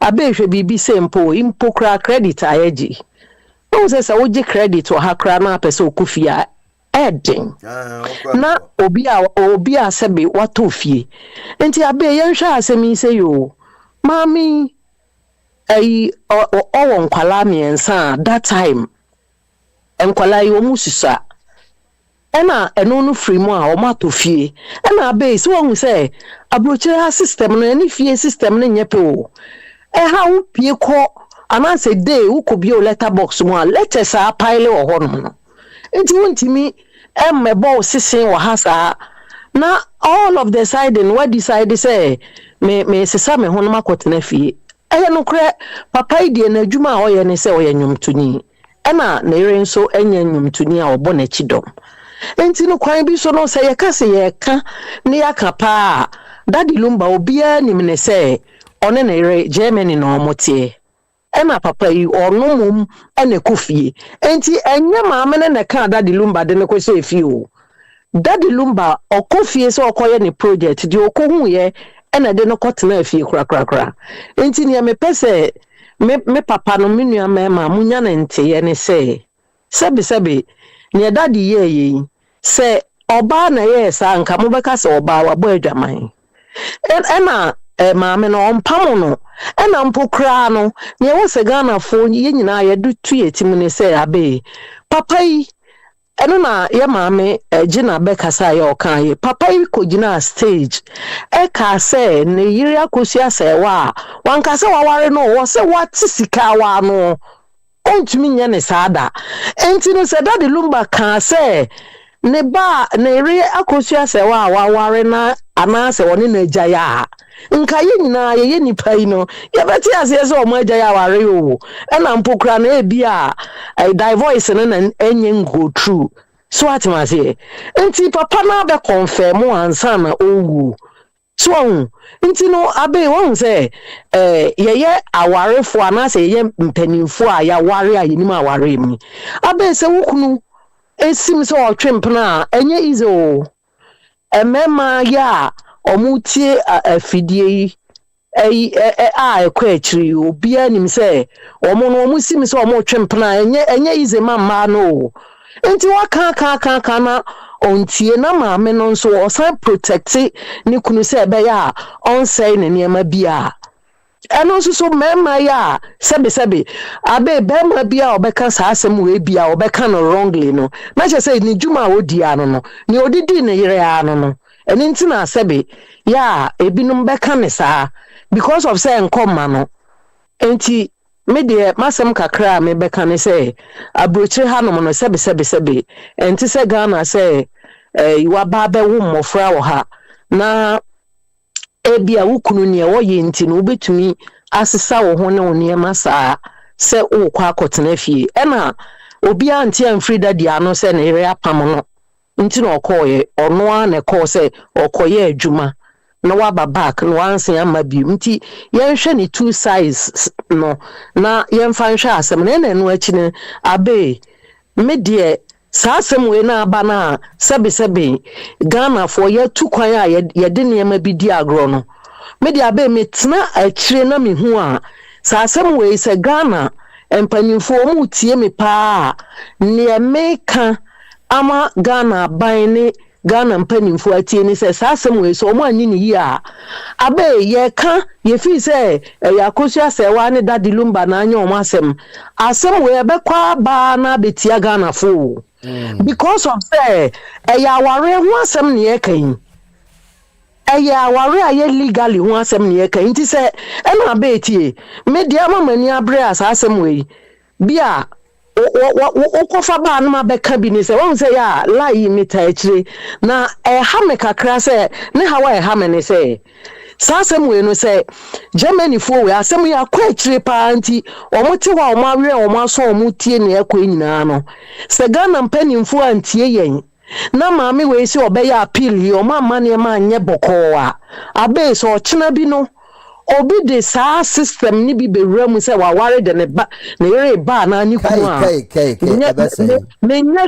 menya sure se ho no na betentam enti anu nti na ma ye mu binom eya ne ye be kasa se empanifo no nti asem we mo mfa na asem trawa sa o nemum o mo take ne serious se abe sebe mpreduasa obi wa ha okohia ne dofo wo fie no akoye ne ho ade de naba emma no bi nso wa ha ekohia omode wo fie se be ma oba na ode ne de aba enti maye nka ne se asem we concerning maame akohia se wa ne dadi lumba pe me sem abe asem ka me ka bi nyina ne se aware abia daache abrofo iti akire a o maye se o mumfi yen se yempanimfo yi koya asem itro kan se omunye ne yie na abe wo hwe baby aye frodo niema Ghana ne abrochire ha hefa na ye frodo niema ewo na Germany aware krata ana se memfa ne se eye America aware krata na Ghana court makotena se ahwe animu a atoto apapa so na enu achi no abe sasika ya omo boss se maami abusuafo nkota mo mra yi abe sasika yi empokra no bank ben ne beyi sasika ya ma ho ana se empokra no so omo kan a anye bia sa 1.5 hour no betimi kura kan ya wi na kam na so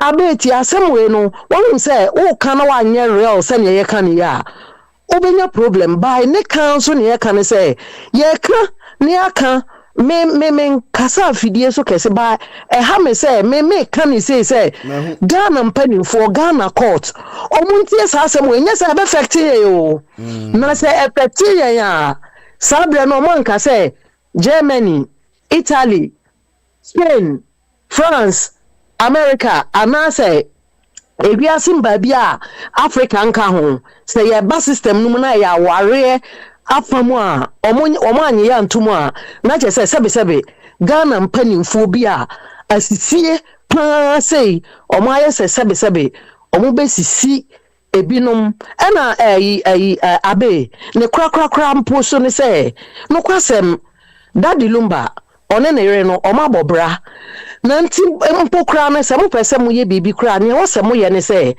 e wo se sa asem we sani ye maame ka no se abusua pani no oye na assignment yi anka asem we no ne kakra nye kana e kire se daddy wa one oba na anya ko wo awie a obi anim nti no ane se mo bedwodwo oba pani na koma na mo nyina mbeye bibia bom fefefe na achireja no ne ye legal wife no mo de na japade ama ne se ne etie bia ma be pie mu wo aware no oba ba ko ne side ne se ne etie bia no obenya ade ni bi na se abe wo hwe story na ne e ko ne se ma me we ni de omu yi na free asem num kra wo e na sa asem we no petition ne ne ma o mo aye no wahu abe me si emanani abre pa se Ghana ban se ne omutie pa na omutie na omo anhwe ni ya asasem we no ebeba na afura basura na befect Ghana fo nyina nti abe me de manu besi na obi beba so a no nso abekere na adwen because asem na so delicate nti ehwe ni yie concern Ghana fo nyina say ye oba o Bema we fa ye nyina ye ho because wa wo pese o ware da achi bi ade o yere ba ha ya ma o kwan a o yere kafie wa wo pese o kofa wukunu ba ye ka se Ghana ye krata o ye nyi ntumu a ya kafie enti mo hwe asem no se ne wo se mo de to no mo fa nto hoye na emwa ewiase nyina because we na akoye wiase asem ma obi amfa ne se Ghana for ye ka ye kasa na ewiase ntie omu nim ne ekọ pa abe nu ahwe ne esi wo airport o enti me de manu besi enti ye papa no minim se sa na odi edi ne yere me nka se onye sa wa ye sa enti no o kasa efa waresem ho a onhwe ne ye because obi antimi nkotena asem no so kra no papa no koye no oni sa 21 years a o ka no ene de when you on sign ko tie ni yie na o meka no foforo me da se bye bye. Thank you very much ebusia momentu asre obi na ejina mu ma no but me pese me bo nipa ni din nti ni nyina ka ho bi na ma masua lesson every ne o ye no thank you very much. Give it to your so let me no. Oh, come on, just hey, I don't know any. You don't know any.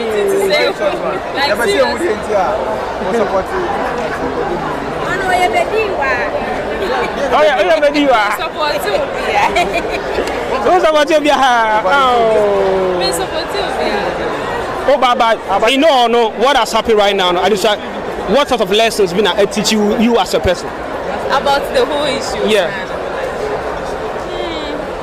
It is teaching us, the ladies, to be very careful and vigilant when choosing our life partner. Okay. Yeah. That's all. It's the only thing you want. What is the life lessons you have learned? Hey, Daz, you know how to do interview. Also on Kasa.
busa for mami ode na sabre me hu say timliga of pepe fa be piem wo ha omi me akwa ba de Badazi TV so me akwa ba de Badazi TV so bebre na hwem so munu say me na do bia hu mi ase jaya wa busra ya mi why me Badazi TV me na me gina hai ena mo so mabo chen ko be piem wo ha ye mami akosa sewa for super pa bi ho donti ana mo be piem wo ha sei asamba na mo baka kire Ghana for any mami akosa sewa yeah be ka Ghana for ina ase na ye wo akosa sewa no hu dom omo mwentumi amba ina ye nim se bibi nta mwentumi amba ye ne ye di kan aba ye ba be hwe se na bibi abe koso na ye do fe yetumi aka ofi ni tina e ba ye mami mpa cha wo sa semba no na mi shram so ni na akọ wo sa oni na aba bi na mo ni bibia baby ani bibia won nyame tan na echi na ni sanka. All right. You are here for Obaha Eti Asamba na. Oh Daniel. Akoja sewa. Bibo. All right. Enti abusan for. Oh, don't worry, she will come. Oh, what's about it? Pacha Branian Kasakakra. Branian Kasakakra. Oh. I don't know where you come from school. And that was on for Shania Ohano. I'm your dinner sabre, Jen Samba, Ewa Hase. What down say, Mene, a bit didn't come up, Ewa Hase. Said I'm no flights not delay, and Casabra, Casova Pimo Hase. But flights, no, a delay, empty. Team Liga wife, we move. It is Obisa ka obe ma so de anka obe dan wa. Eja me wale na so ma kosi asewa. Oba wotumi agina mani kunu na ene. Esan se Ghana ye judges sabi. Ebi mo ha esan se uni skanti wa asem ye mfa. Na so enim se ma kosi asewa nya meti ase. Bibia be wen kunimdie. Ena oba podi mitimi so ne mpabo mu kura kunimdie beba. Nya meti ase. Wo ye be ma adusade be no asua de fi sa se we. Asua fi mu ni se emema na ya bana ye pese en wale no. Ye ma no kure. Si ye wale ya ye yire se de otie biara ye ni no kure ma no. Esan se makofa we no emwa. Uma ye ni no kure. Na se di no kure se tie biara no oba no so asomwe ye den ebeju no. Se nkadi edi no kure ma na yira kosia se wa. Akanya ni se ne mami obre a na ni mu kwase. Na so enim se di enyame ahyehye no atamfo ntumi ye den ense ne da. Me nware ye. Enti so over so ware ya. Ope akosia se wa sunu re ba bi o yiri mu ana. Mepe akosia se wa de ni bi pepe. Me se fisa se mi si papa me ndao.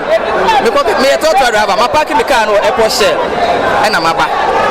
Se what ya se. E na maba. Essence akosia se wa hodoti. Minim se sa na Ghana for me man so. Obi nsu wo ha onware ya ono su di ma me na chi e ye odonti. Se what ya se. Ti me sire mo me nyina for odon support ma me no.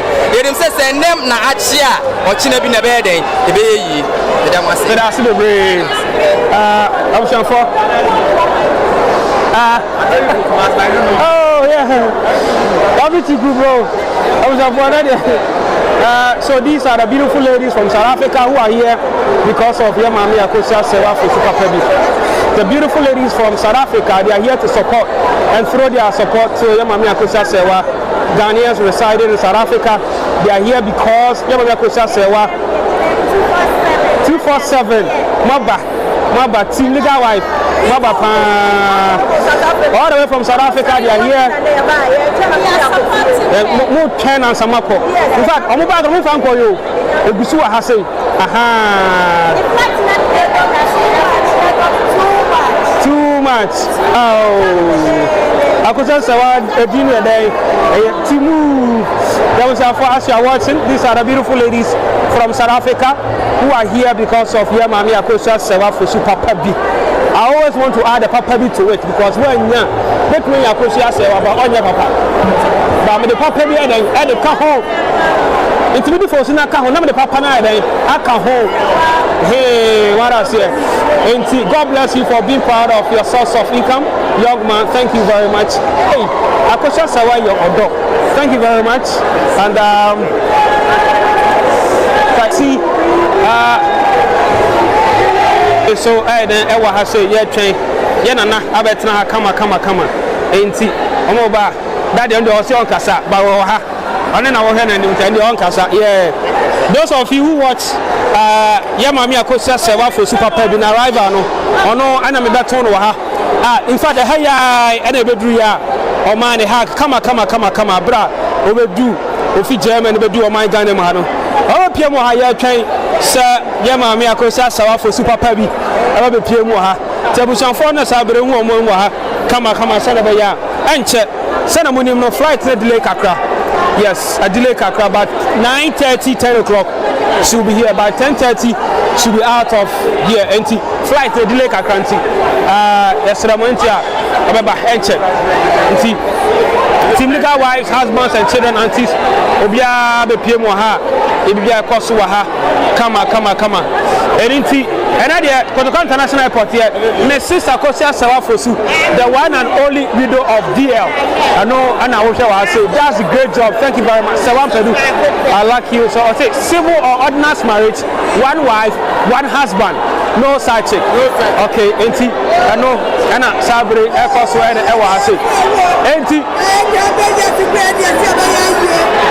The weather is not good. Has the grandma eaten up? Okay. So the security is saying that we should enti yanko yachi kakra. Enti as I said, yakwa yachi kakra sanabaya. Enti anche Papa Shiba bedroom has say. So Papa Shiba will be here shortly. Then we know what to do. Enti I'm not ending the live right now, share. No more time, my data. And then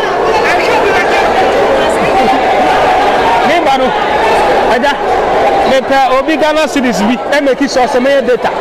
Sanabaya me Ghana for more butcher. I want to ya come pay mo hano. Mesu me hunia e kwaso anti. Mo mo dia aboka eto data na kama. Ghana empty data no body. The one part said everything go smoothly. Sanya esi eti e wa ha say. Enti abusan for me hu say the Mrs. Club International almost so follow every say the Mrs. Club International how mo TikTok live or make sure say me na possible they always make sure say they also educate, inform and entertain. And to mami o dey be pie mo ha mo be follow mo TikTok and so mo come TikTok live ni update na dey e bi go ha say ma mo nya bi no ada ma fe mami o dey abe pie mo ha ono so edna num nyam ebe tai jumadie no echi so na munim no flight na delay kaka enti enche ya mami akosa so afosu eba be pie mo ha to be pie mo ha ne eba kwaso ha bia no me end life ni so sia am so for data na sound na what I said I'm not ending the life right now enti am so for sana ba ya mbehu ni akoso ha ro enti and Papa Shiba do has it. Papa see very soon. Papa she will be here now yet me a day. But I'm praying, sir. Estimated arrival is 9:30. So please, very soon she'll be here. I'm trying my best to make sure that the internet in the I'm trying my best. I'm trying my best.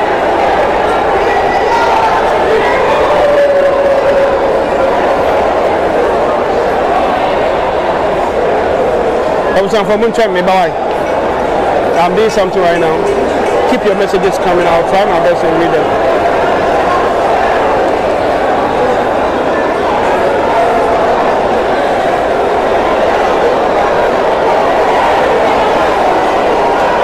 So the internet.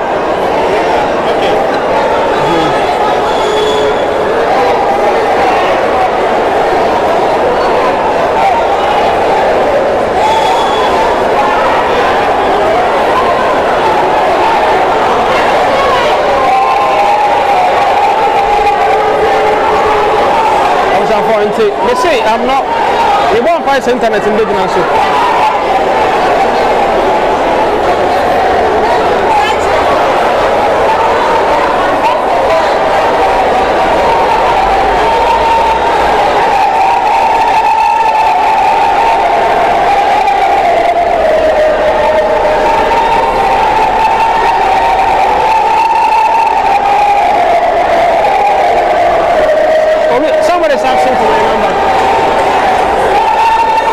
on the screen right now, but that one, please don't call that line, okay? The number on the screen is my WhatsApp number.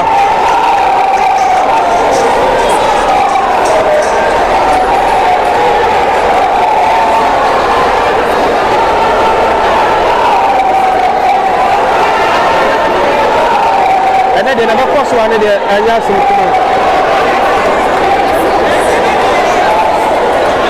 my interview, why? My interview.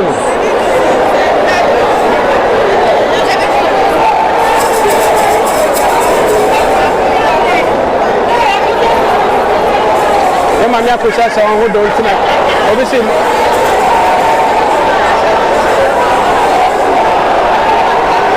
I'm going to send a whole run. Send an air cost right and what I say. Now, can you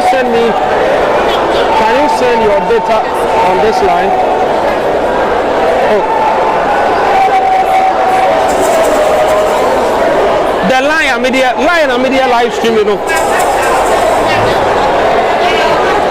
The same number, why? The same number because I'm using that. You see, I'm using the, how do you call it? The app is on this phone, okay? Yeah, so anything I can easily get it.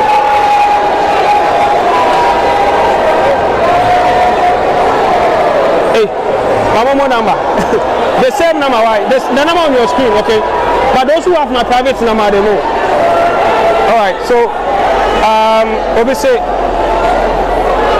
I want to start. I want you guys to know what is happening here.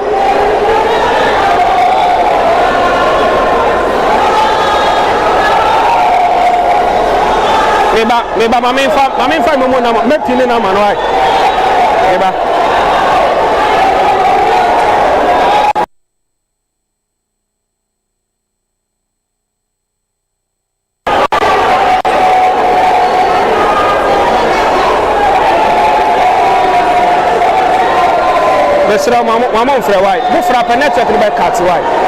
those who are calling the line, especially the line on the screen, the WhatsApp line, please don't call.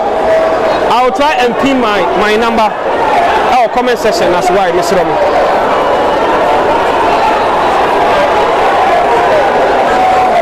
Enter Baby Blue.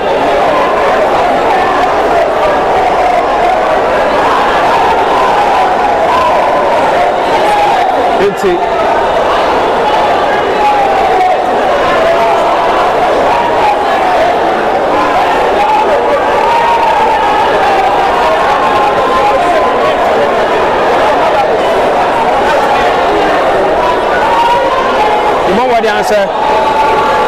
They bow. Remember the answer. They don't have another two. Come on, here. You see a cross right there. I see. Raf.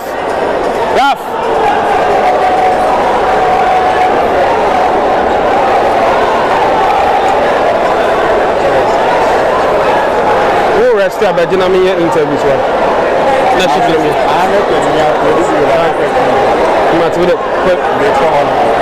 Cobra. Oh, I'll check on Grandma. Grandma is here.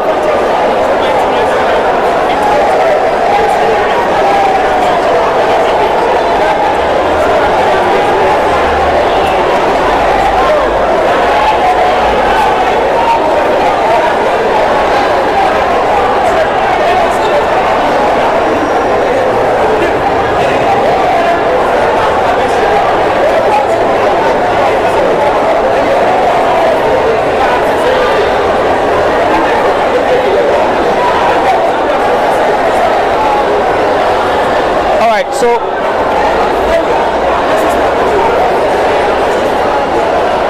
my pinning number I told I find say message me so that is the number, okay?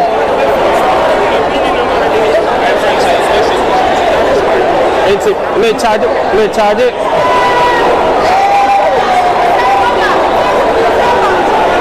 I am not ending the life. I just turned the phone but what power banks were. I am not ending the life since over body.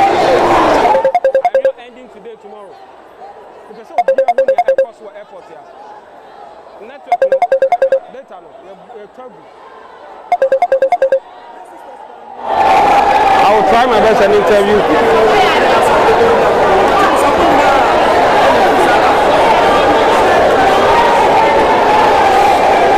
I was on for any J na sabre across wide and Ewaha. Single wife when we need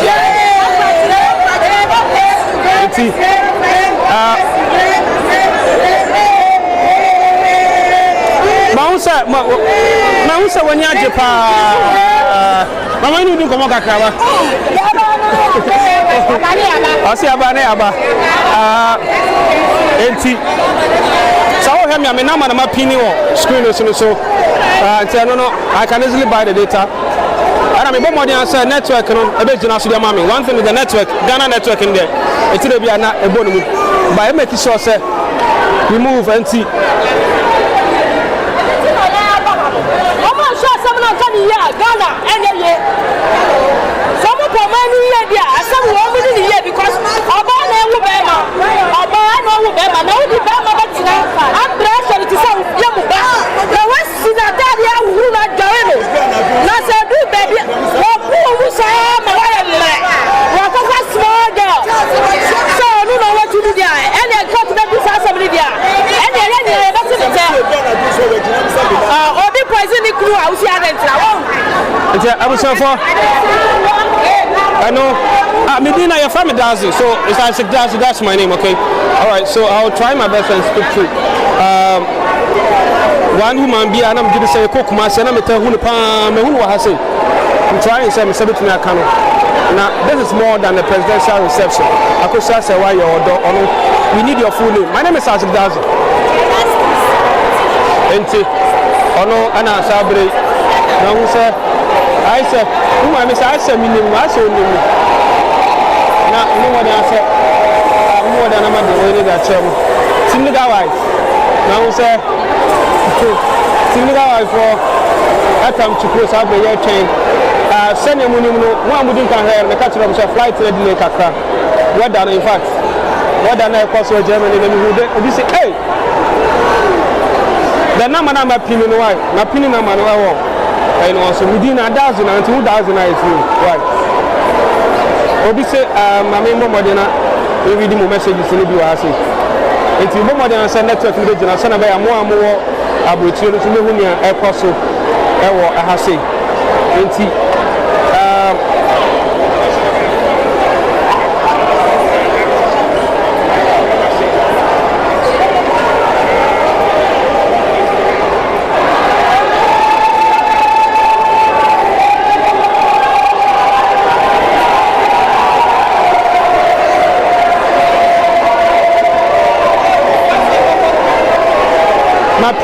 Mapini wife. You can see sir Mapini. Oh, going to Mr.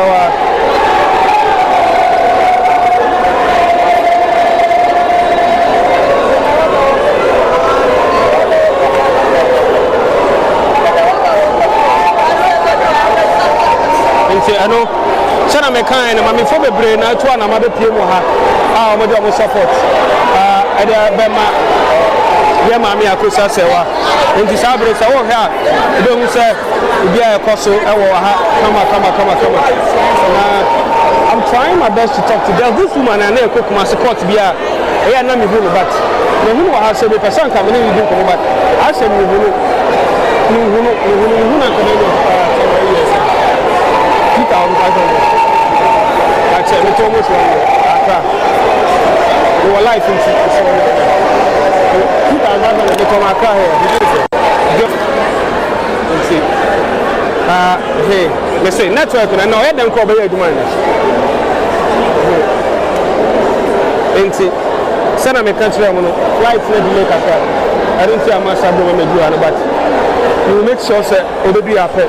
Send by a moment see everything because maybe I need that. The last time I buy when the buy me one send so feet 10 and more over. So this time around I don't want to go offline. So never some off guard. So I said okay, thank you very much, Koku. And the other phone is here, so unless because I'm if you know and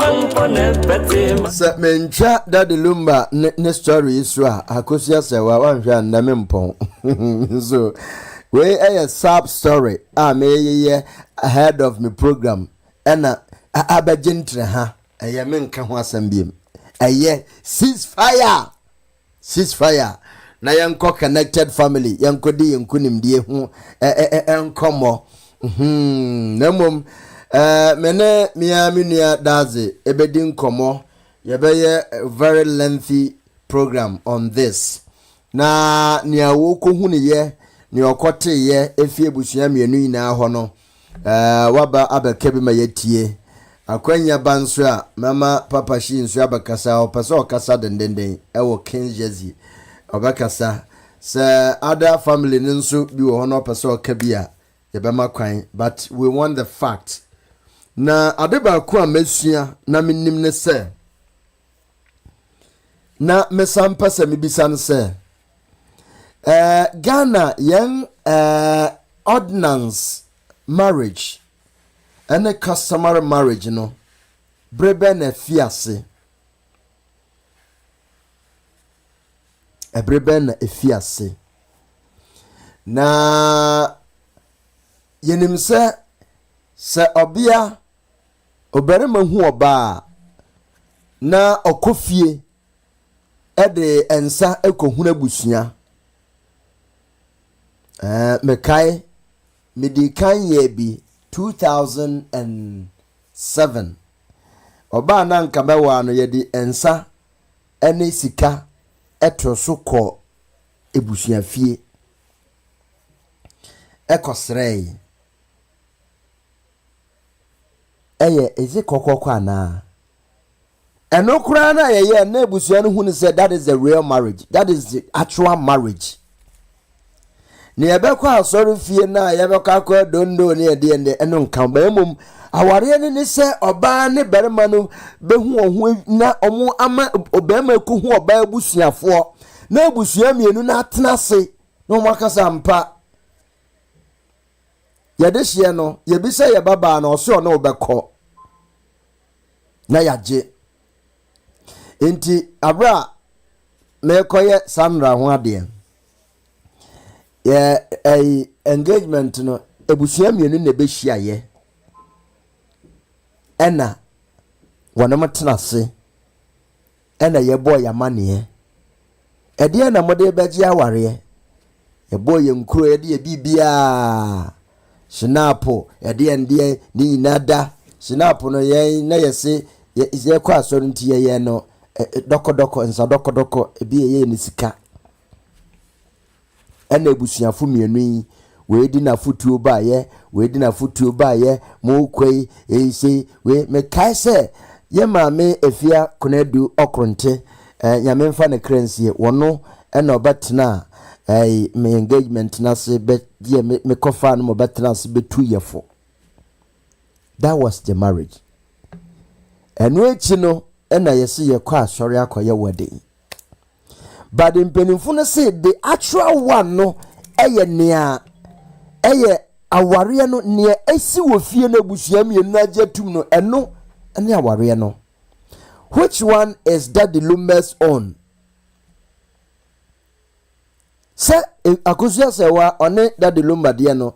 Apart from say ordinance court, there was a traditional marriage ebusua mienu trans afane famomoji bibi sa akoso sa mebua it is a bibi sa akoso dia and na dia ebeye bia ebusua mienu no esese wan kasa so wotumi tina so na omuhu bebi a bibi kocho bibi agona ni ye hu wo emprempremu no enuama asesa enti eya na court aba na edene dia ba enti eba sanso dia eho asem ka ba ye den enti matobo ahyehye se mema menua daze ye pebre na mede beba ye be lengthy talk on Daddy Lumba ni issue no ho said ye be obia betimi anye bia ka na meantime ne de ye ntimi entwa sa story no so moma yenko anim na yenkoka ye papa Kennedy eho asem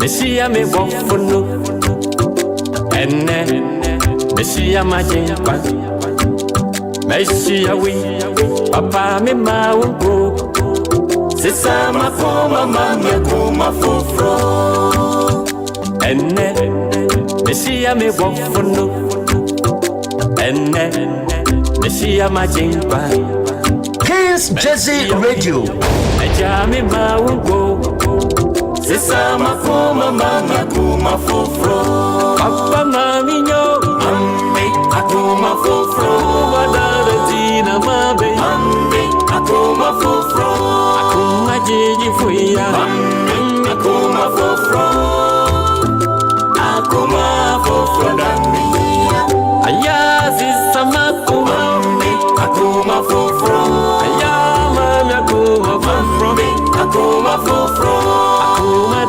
mimbo akoma fofro dami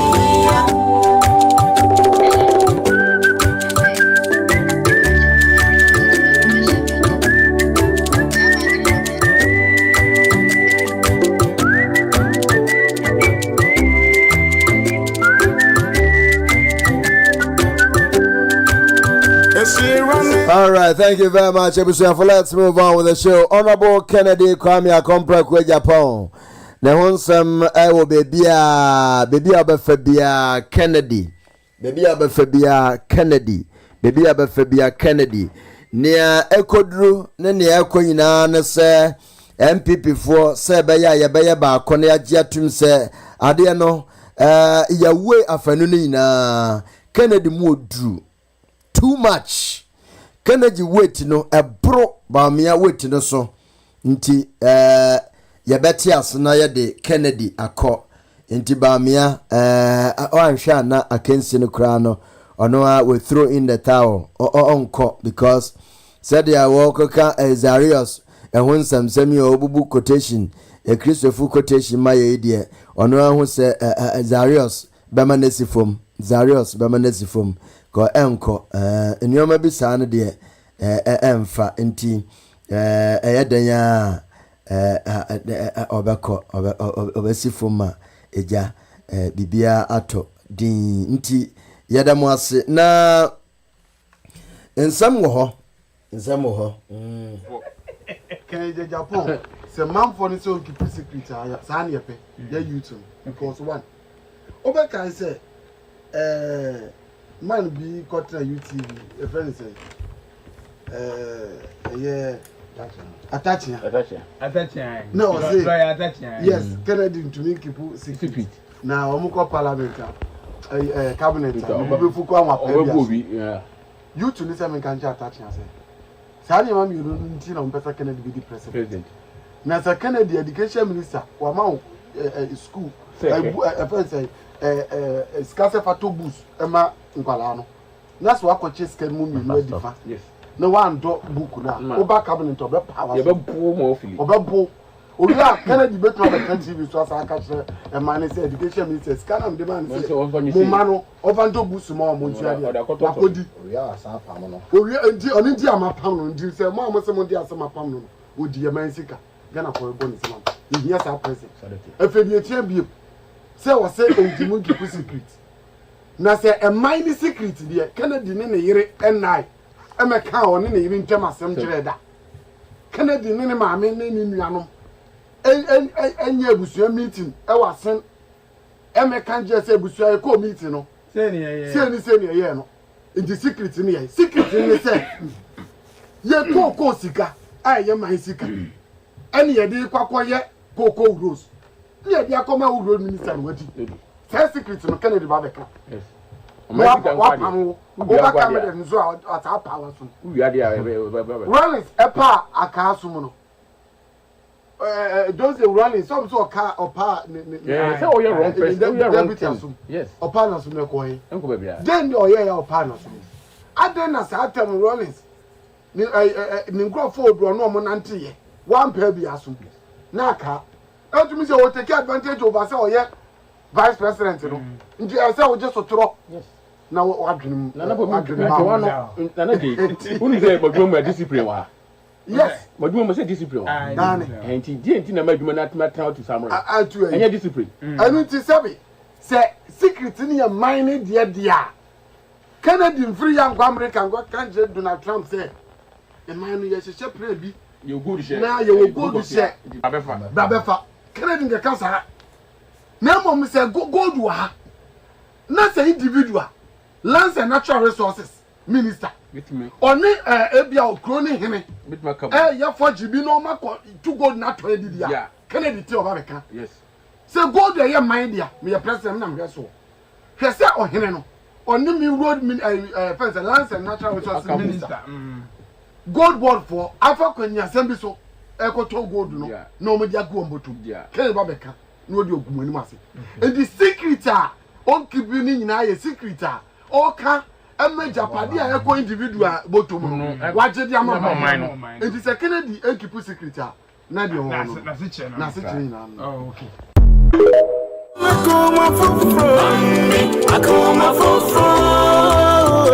akoma fofo na mihiya ebe mamme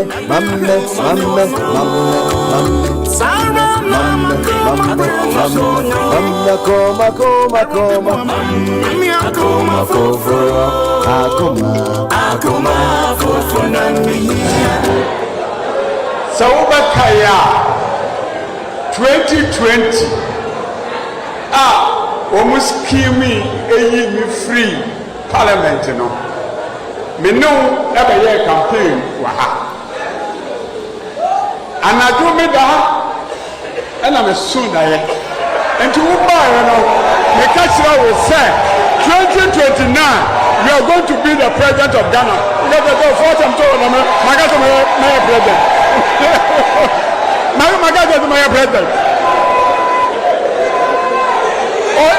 me ka kira ne say sam na menino ebienu ebe ye campaign ma jamra no na me ka kira say da ya masunie 2029 you will be the president of Ghana ojo jawatam so wakana sama and this is the time papa we menenanti a check 2000 maybe precinct we amamo na NDC for EBTA 80,000 votes me buana papa we na buana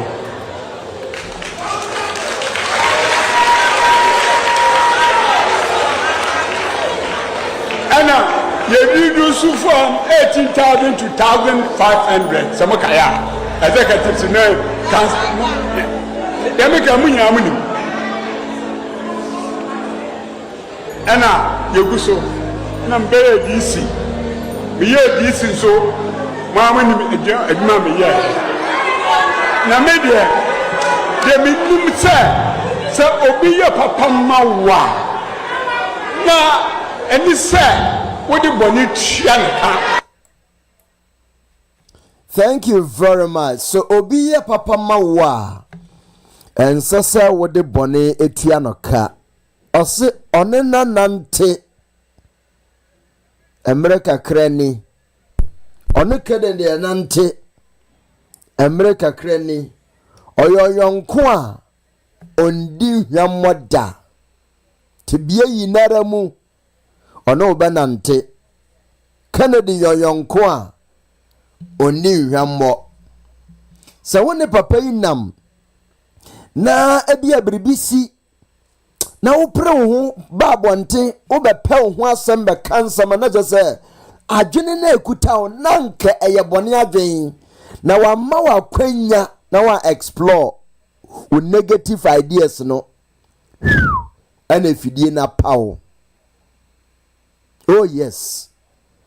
Inti MPP say ye kura na wonu mo baba ka bone sin 10 sins of Kennedy Agyapong na omo kana kura no still enye practical eni ho but omo de akekira soa no say ade ya Kennedy ebo man omo ya genetrizin okoye no omo say oh Inti me party hunti na me brese ye. Me party hunti ena yaji mi treasonable offense. Nanso yahwehwe mu a ni nyina masua ebesi nne. MPP party mpenimfo pese omo kire se omu hunu Kennedy ebu a wosom ewo party ni mu na ono de obedie ni ma ensem fata no na mom yepe nia wonom kofa ne fi NDC obonsam ye so crafty. The devil is so crafty say wetimi abrande nipa fi NDC abrawo asha na MPP atade ayene na we ya be attractive MPP fuaje ana yede na abasua edina sia kongon asha ye kon ema ye je ho a enje. This is what is happening, and it's very sad.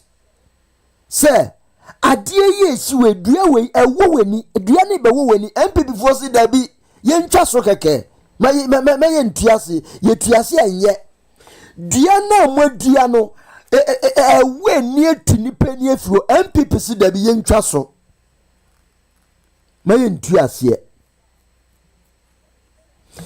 MPP panimfo na abaka no kora besi nne ekwane a omode nanado fa so de Dr. Bamia ba no is still a problem o enunu wom ewo wom ntimi nka na emom sika na etaba Bamia nche no omun susuro se ommeja no ze ono nko a ondi se sika no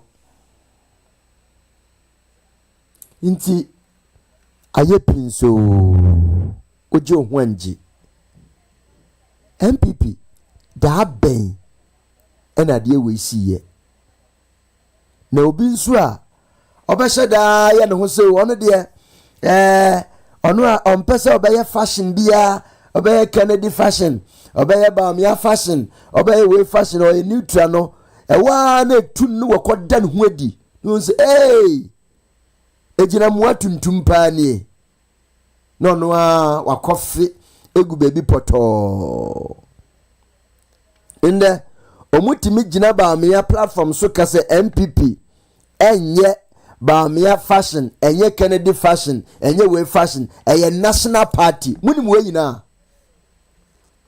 munim se MPP national party ena mu chinchim delegate for nsa se we de enye Bamia party. You see yemu bebre ya wonyansa nimdie o basikati mitotu ka na yekwamba yebemba yekwanko yebemba so wehu bebi a omode omo craftiness na kwa koduro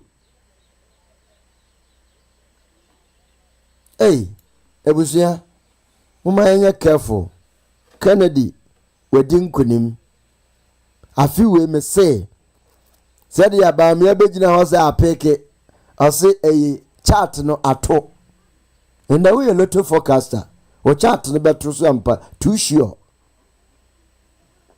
eya mo wan say abano 2023 madam Fidi Jama so abano ya to awie ya to awie say ya na omde ye ya to awie sa to wie ye afi we nsuma to awie mesramo afi we nsuma to awie o ana chart na ato no sa na tie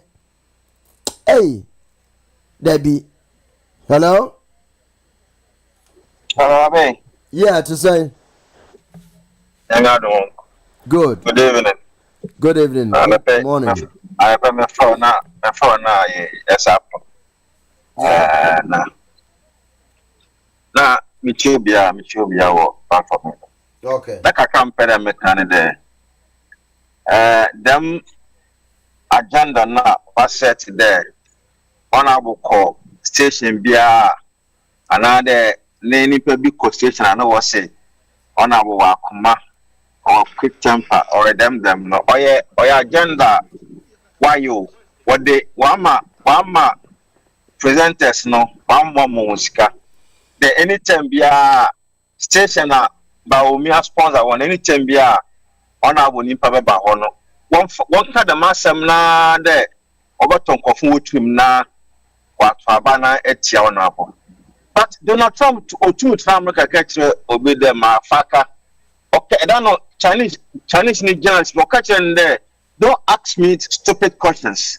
Donald Trump in front of everybody. Otumi kansama onupona bumpon kebi. But so no, nkofo pen what abana man.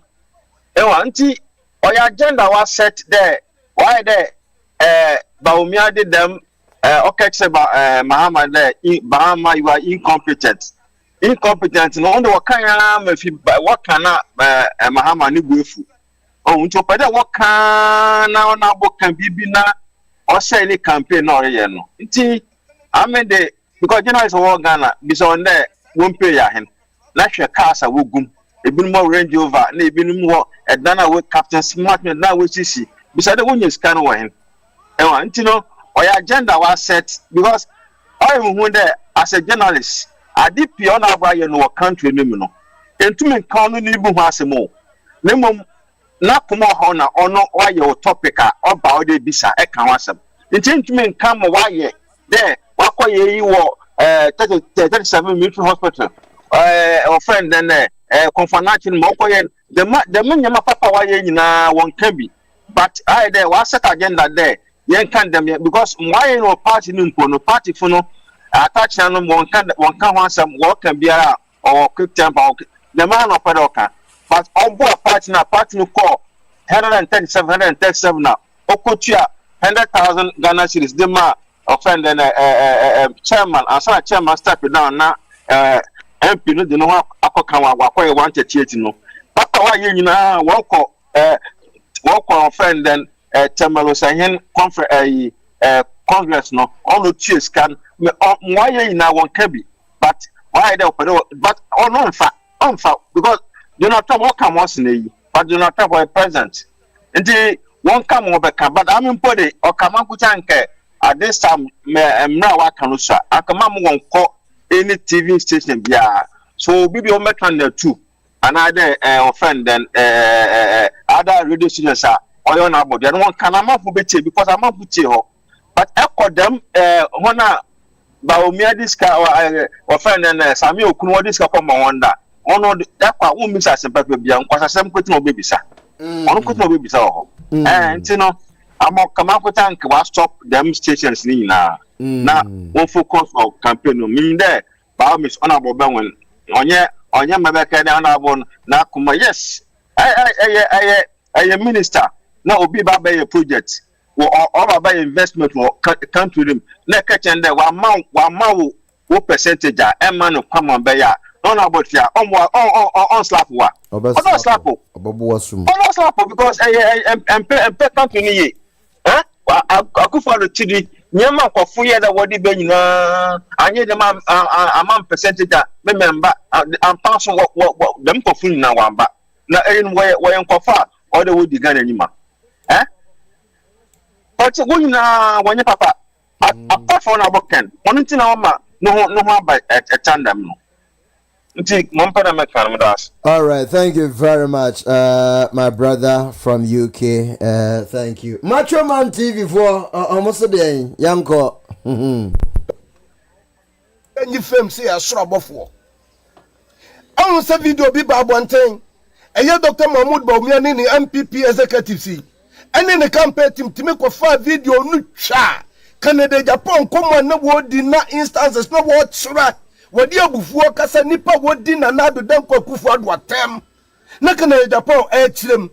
Na NPP aya Dr. Mahmoud Baumiani MPP executive in the crew for. Ekwa kati baby Canada na wo kasa o set example na ya tem didie no. No mo de ba bonten say Canada Japan wodi na na do dem kwakufu adwa tem. Na sa nipa we so o Flagbearer anti MPP for nkoto abama no. No me hear video no asama make aboko koton trophy was na nini ni suban. Mo me hear baby a omo kati ye no mo say aya Canada Japan di na na do dem kwa akufu adwa tem no. Mo me hear. Hey, what? No me tramo aya cut video no mo cut ye no na fe mo nhwe full video no na so ye nyansane ne badwema what no hu wo ye MPP aspirant din na hu se de ye Canada Japan no won so on betma pentu black same na MPP for obo Kofi Job anoma koma et ene mu tie di what Kofi Job and to kwa woni Krematin Agyapong eku wo airport Kumasi yes Kumasi airport etimi kachira Agyapong se mu MPP mu baden ene ma ba power na nadu nanim hunhun sa na no sorry I'm quoting the exact words to a before first class when we allow this idiot to take over Ashanti region you see this is how Honorable was fighting for the party and fighting for Nanado. Nanado kura enhu ne say Kennedy. Ina senye Nanado dankwa enye Honorable Kennedy a. Inka MPP party no sadia exposes ahuro peja party no show wonka che. Ni na omu refi. Because the Japanese document from Mukasa Kennedy no more there no kakra. Ekodu baby a party na be so mwenye sika enough to fund themselves. And now right now sika no more could go ba miaso ye. That is why they don't care party be go engu because they have money. And unti na man na yemu bia ya one it came say as I say as far muntia for anya million Ghana anya na ya say Honorable Ken will pay that money because wo bu is Canada no the omode ye so that establishment na one more super Kennedy during another era no Nanado kona mu waje na chi ena ahoden kakra omo no omo try but afi we die amfa ewo Yesu nti epo biara wonoma bo enfa and they are now going hiring people to just damage Honorable Kennedy,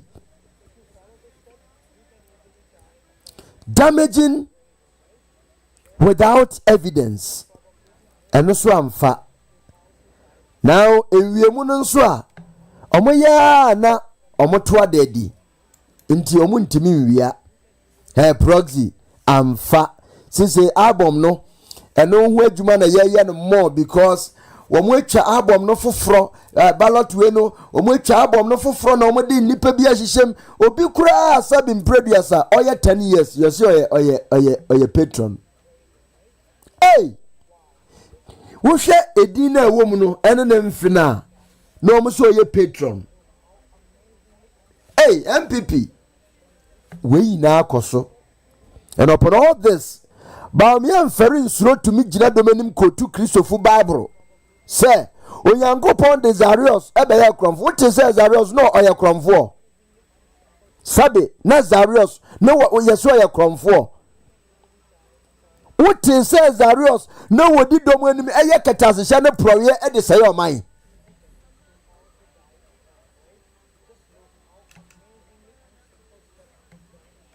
Hello? Angabe. Yes. Ndoko de. Yami adomonswe. Ani adome hoye pa. Yo. Ahadi aboko. Because Ghana the afternoon na all the minim the morning was a BBC. A higher morning. Oh. The mias. The American say you see Ghana and Central for the Subai ni won. Dano in BBM Papa Kennedy Japan Kasen be say won. See, let me see can no Kwame ni. Kwame. Ulu dai. Ankabe. Tobuase. Enra oya ade bi e ma ne ye me ya. Ntina me ka se wa free kura nanka o be ka se enra de course no o apologize na ye move on. Agabe, they are sorry. Udim. There be. Can ye? Because unim. What's a video no cram a pull video ne down. Mati. Udia. Mami poucho. Maybe tobo. Mami poucho. Kwame. Maybe you will understand me later. Adia no. Oh yeah. Obia when the ruler play. But who didn't yet here? You go extreme. Now, and let's say And let's say I decide to say me Tony down, me come but who can was me person and Radiano, woman ye apologize. And I make can say Endrano me so fetch me say Endrano be this it me a command course and same beside to me a course with you so fetch me any for fetch me. Is he me patch for that. Yes, I am about him. Etole bi awo anka be me to ono oni me de bia me ka say kan me hu ni da me mfa me ni kosua say hu da because sabi me ye medjuma me ya me kaka ntimi nko chensi no for ebia bibia na say even because of say me pen as ntimi kwa chensi no ye koma no underground what you say me no ka say MPP ni delegate beat me down how na onde ne kasa baby ote MPP for buy impedi for no mo ye adwuma constituency ha baby ote so try so ni fano bunkama fa ni ti ho ni agota kese bi dane chi ena okoka che impedi for so wo mo beti gota mu ma no no mo nye gota no aye ma no omo mfi no ena me ne kasa say last year omo ye mistake until this year the omo modern say ometo abana eden amaye papa kele o ti asema o ka cheme enti etore bi awo mitumi tra ho dindi anka be na me kasa cheme ho say wo senka me e papa kan me wono normal enko wa hwedu be bi ameka chen say onja MPP no onja wo mo ade ma wo e wo se mbebu ni hia adwuma ese so oba na obaye bibi mbebu no but onim dia MPP for mpanyifo ne ye party no nko onja ma wo na ko mo fa hwensema opari ansa betra TV so ekikeche papa Kennedy Agyapong so didi asofo atem odidi we mu atem odidi police fo atem odidi we hey why na abua police fo politician men na abua police fo sin Kennedy Madina police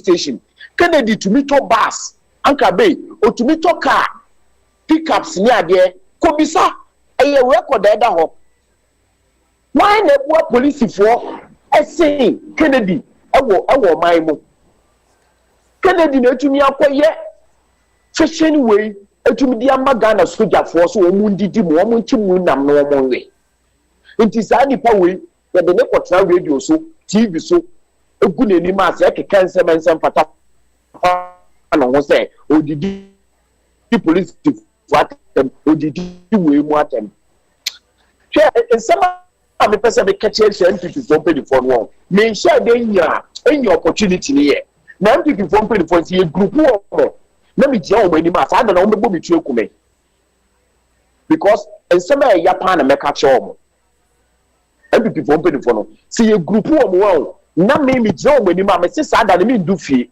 nsema me catch o nti sa da na me ndu fie because ya papa we ya brama party we party di nkukuhwe ase papa di ni sika aboa party ene party no adam pai ma papa ni so opposition mutumi ka che ne se odidi we atem odidi enokwa no mo kan ye makoma yan Ghana nsɛmtwerɛfo ya kwadwerefo eye nipa bi anka be wo ye nipa bi a wo mpɛ bre Ghana nsɛmtwerɛfo de wo nima ne so mo ti radio station wo na newspaper bi atro bibi na o ma fa na o mo ready eno ane na o packet hwe se mo nsɛmtwerɛfo a mo ho man mu nti so obi betra radio ni so a wo what do you call it akoye osi asempe nti wo obi nti wo te Ghana ha wo nimi yansa se Kennedy we si hospital e dia ma Ghana fo ana nti Peace FM UTV fo no nsɛmtwerɛfo da no sa lady na no oye kan interview no nti get the person o che say o te Ghana ha no nim se Kennedy di ni sikesi hospital hwe wonim aya no womo kra no aya womo mudi Kennedy ni ko campaign womo ka asem na womo ka hospital ne kwa aya womo sanso kanka wo say papa na sanso ya fa manfo mbe yedwuma wo hospital ni mu na san akọ ayi so womo ko ye training wo twa wo bibia ho ka ati say wo de oba ko school no wakotua the board ni bibia hwe nipa ahe na wafam mean to me we a few but me kai kram say nipa be 4 ababuro sa 6 o say dey no wafam so wo nko cubo say den enko sua koma yare ewu inye say papa na si hospital na si wo keke wo aka be yansem ha mi wo etam nko wo Kennedy on Japa party ni man people for no fa na de omo de baby omo kwanye eyeya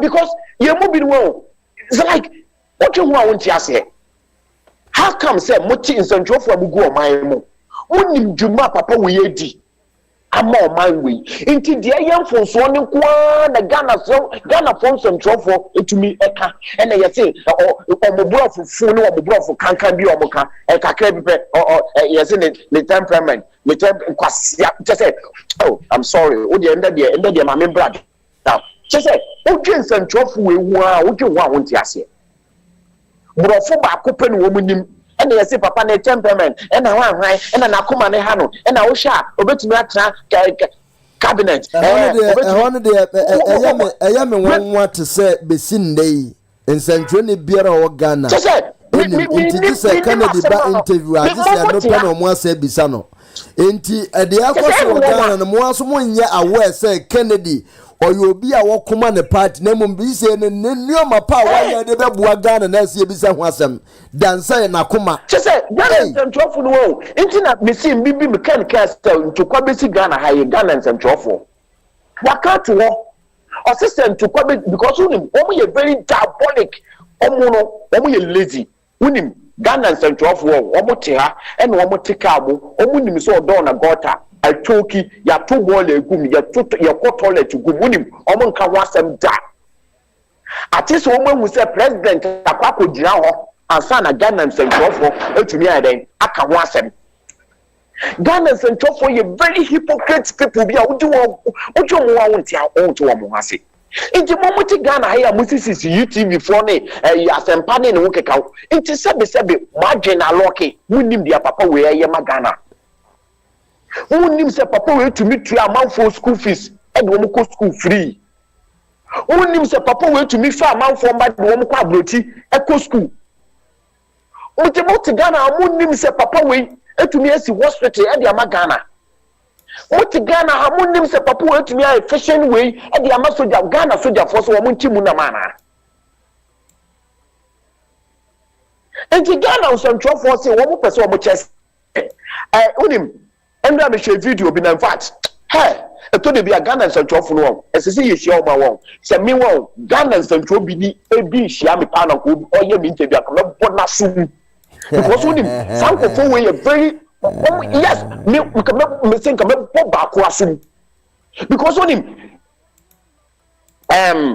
one of MPB or support here Papa Ken and call is it one of the radio stations in Central Fia lazy Central Fia be almost o cabo free na papa no ubisa papa ne say denti no support Ken na waka che o say odidi atem meti nkaminya boy na nka baby san say Kennedy wa be didi wo maami atem Kennedy wa didi wo papa atem Kennedy wa yan edidi wa atem da tese uju wo mo ho a wonti ase de da wo mo anu say Kennedy didi atem odidi atem onso wo maami Kennedy didi na atem ye o papa Kennedy didi na atem ye what I say nipa hu bi asebe nipa hu bi a ono no nke nipa ho ena wa okaka asemiti aken ana ken ayeden I make sure say asem na waka afa party ni wono eni se ne odi Akufo-Addo atem hwe Akufo-Addo hwe ni yiyo ku aye papa Kennedy akwa ama no anka be mpa chote menka hello yeah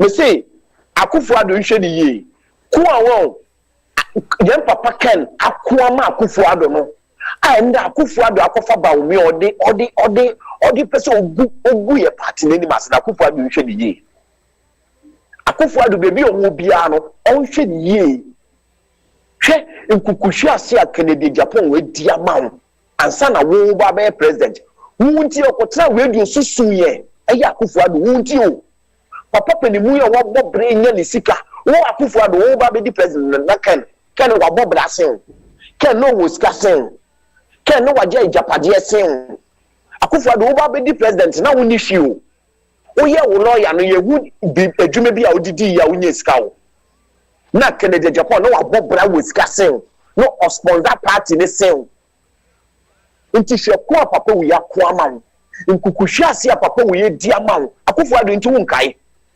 wo ko fa bawomia se bawomia meje party ne mmoso bunia ye fo gu MPP party ne mu too much na wo palansa utumi betra TV so na okenkan e na kan we di we atem na Ghana nsentwofo ye fensen akoya nanse no mu etwa boni sa dia no osi wo ye we interview kwa fensen you finity na otewo e na oboni ti ase se metie chese oje ho nsentwofo no mu Ghana ha oje mo nti mo adi papa we ya ye Kennedy Agyapong ayama Ghana nti Ghana nsentwofo we ye shameless mo se mu hu ye ebimo nti obi bi obaba betra radio su bia no Kennedy hu nipa bia na se MPP ni bi obaba betra radio dia mutumi bi safa kan ho an se Yankopon betua moka Ghana nsentwofo Yankopon betua moka baako unim na se unim na later on wo mu bi yes oba be president na me say Yankopon betua moka because niyama papa we ya ye wo Ghana ha nti mo pese mo chese mo huye mo pese mo chese mo nya we achi se MPP ni bi na aba be ka che mo na mo ne nam hefa mo nam Togo ana mo nam Burkina Ghana nsentwofo mo ti Togo ana mo ti Burkina mo ti Togo ana se mo ti Burkina aden na nim guase bebrebe aden nti mo nya bi ye a mo bejai diamo ye no Ghana nsentwofo nti diamo kafa Kennedy wo no mo mbreye waye mutikoto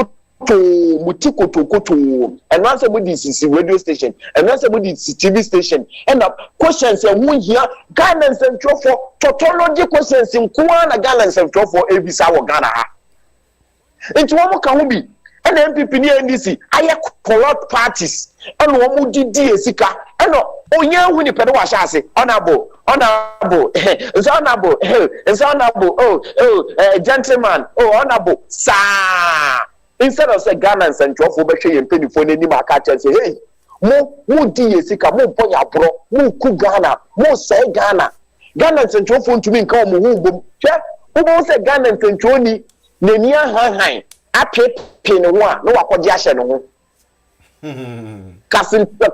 Captain Smart wu say waye kokoti no kasa bebrebe wakoje na account me esu ye dia tu ama no ne so omo ambekan se omo no before aboso omo kasa na che so omo sey obi mo obi akoji post ye tumi bo omo pa se ye so besi ma me na ye fa ni post ni ye den e fa ma me no wa sha say drag obi down no wa sha say go obi ani ma say no wa sha say to ekeka obi hu sem se na ebe ya saa nipa no ye benyi na efi ni post wo na ono ni nipa na eden akwa fa saa post ni nti wo se saa ni nipa na eden a contract no no de wa mani huska so on kasa Ghana nsentro ni bia ni wono ma o kasa e de ma Ghana for da ati se Kennedy Agyapong pe ene wotumi agina de akasa ma Ghana for Ghana nsentro for ni corrupt wonim ade sika editua me 400 600 700 300 into one more kind of crack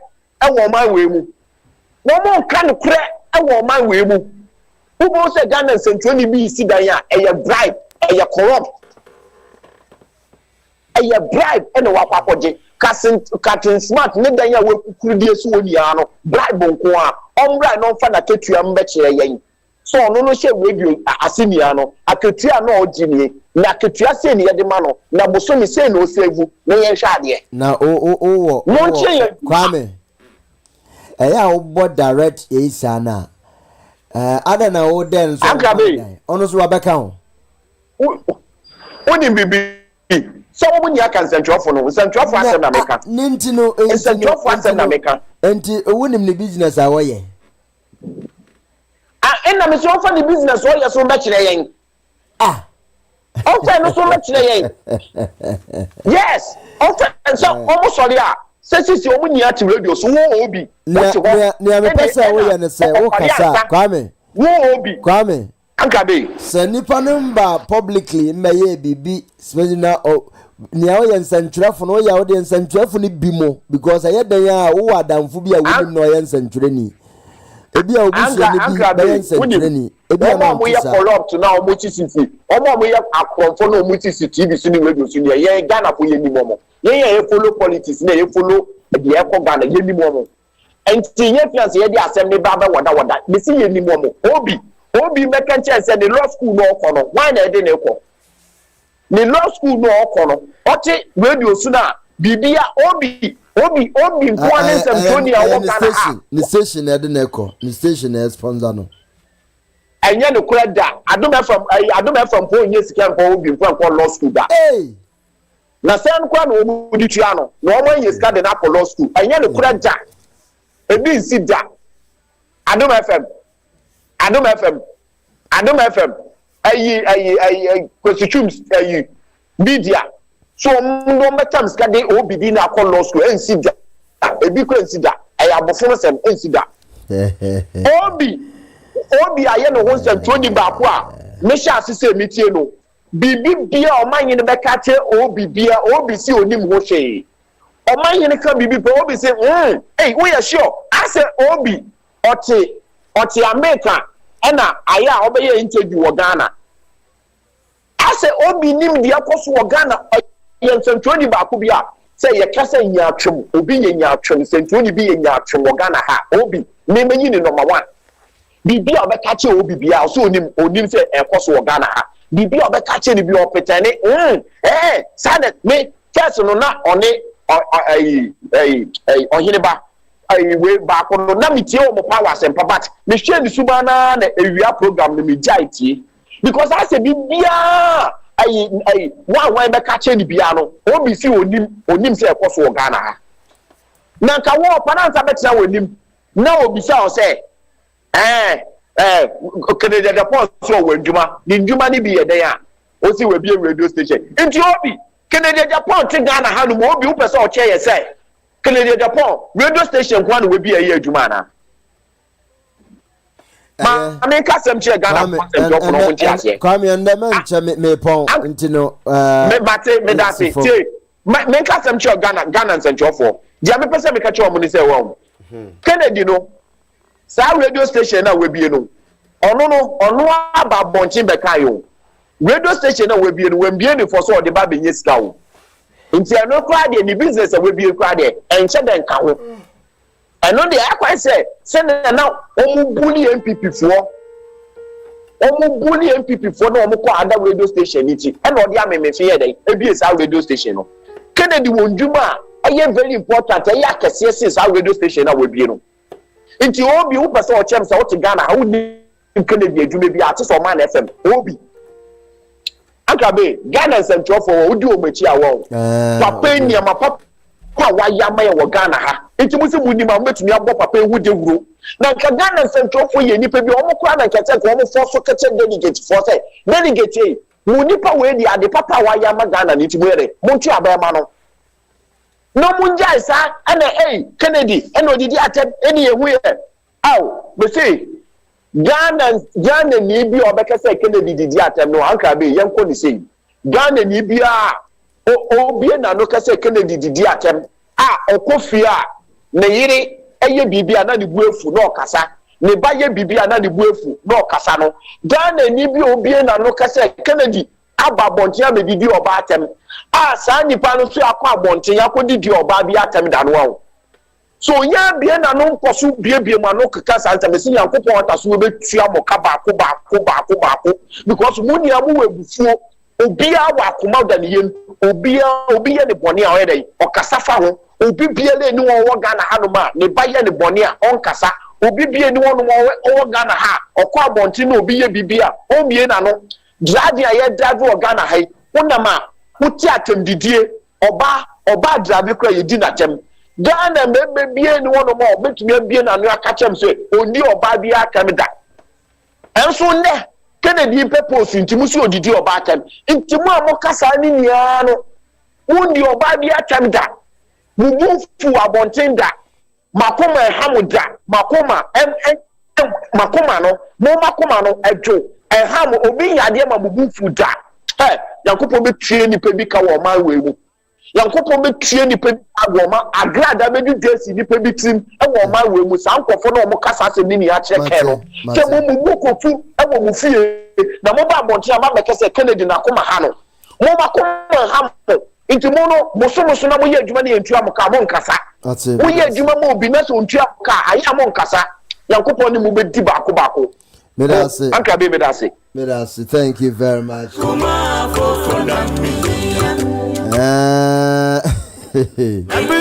Ebusiana ya papa Ken Oforiata na issue no Attorney General so abechirem. Sana according to Attorney General Krano, Oforiata na visa no won revoke. The visa of Ken Oforiata no not just a won revoke. Na eche omache no kra no eye case bi a omo so ye wa ho yentie kakra. In fact, in his case, I'm doing it with some foreign investigators that are tracking all the offshore dealings and so on. All right, and then of course we are also doing our own investigations here. They are inconclusive as we speak. I mean, we have not come to any conclusion. So this is different from the SML. It's different, totally different, and potentially mind blowing. But I that I will not give any details at this point in time. So I started working with the Americans in respect of Oforiata long before OSP came up with their announcement. Yeah, I started working with them. And I want Ghanaians to know that he just didn't overstay his visa. The visa was actually revoked. So it's not that Oforiata... Samate, Oforiata didn't just overstay his visa. The visa was revoked. Sekasa ya revoke ya. Na chese abana se ajina di chem. Sa wuni American visa biya. Intina di edro no oti kroma yi na no oni visa intina na legal team no etwa ho kwan boa se be ya overstayed. So in July the American government revoked, the State Department revoked his visa, all right, and they gave him up to November 29th of 2024 to leave the United States. Okay, he did not, and then that is how come that they decided they were going to now pursue him and arrest him.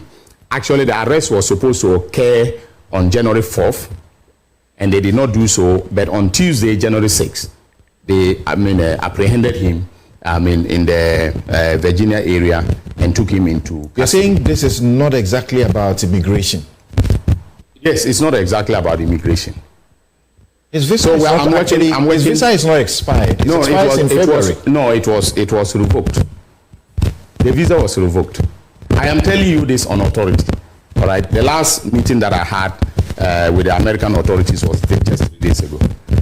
His lawyers say here in Ghana say this is just a standard process. No, it's not. It's not a. I mean, they want to give it that a twist, to make it look like there is nothing wrong. But of course, the extradition request that I sent was in respect of the OSP. Yes, the SML matter. Yes, but I have been working with the Americans diligently on him, and the visa was revoked, and that is how come that he lost his immigration status in the United States. Explain to me, visa is revoked on account of you investigating him? Something I wouldn't want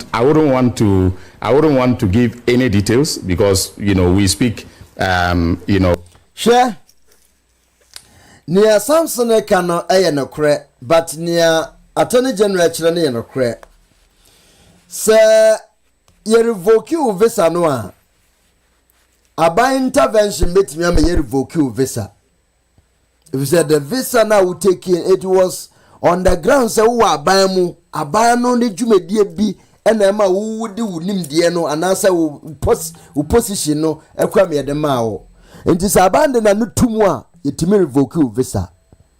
So you can see in some shawa who has been a friend saying Attorney General, you are any person cabat or sino, a brennan with in confidence with the Americans, but this is something that I can publicly confirm that a visa was revoked.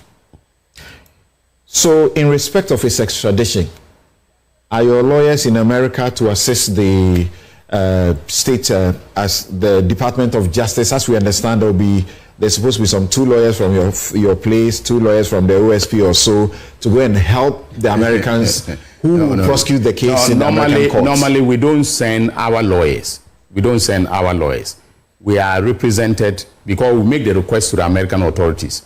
So just like here, when they make a request, my office, mostly led by, my deputy, Justice Srimsai, goes to court. My lawyers go to court, and they represent the interests of the United States of America. That's right. And they do all the arguments. And then when, they persuade the judge grants the extradition request, and then, we extradite the person. It is going to be the same. So you see, when I said that Mr. Ken Oforiatta had hired top lawyers in America to argue his case for him, and that is not going to be an easy battle trying to bring him home.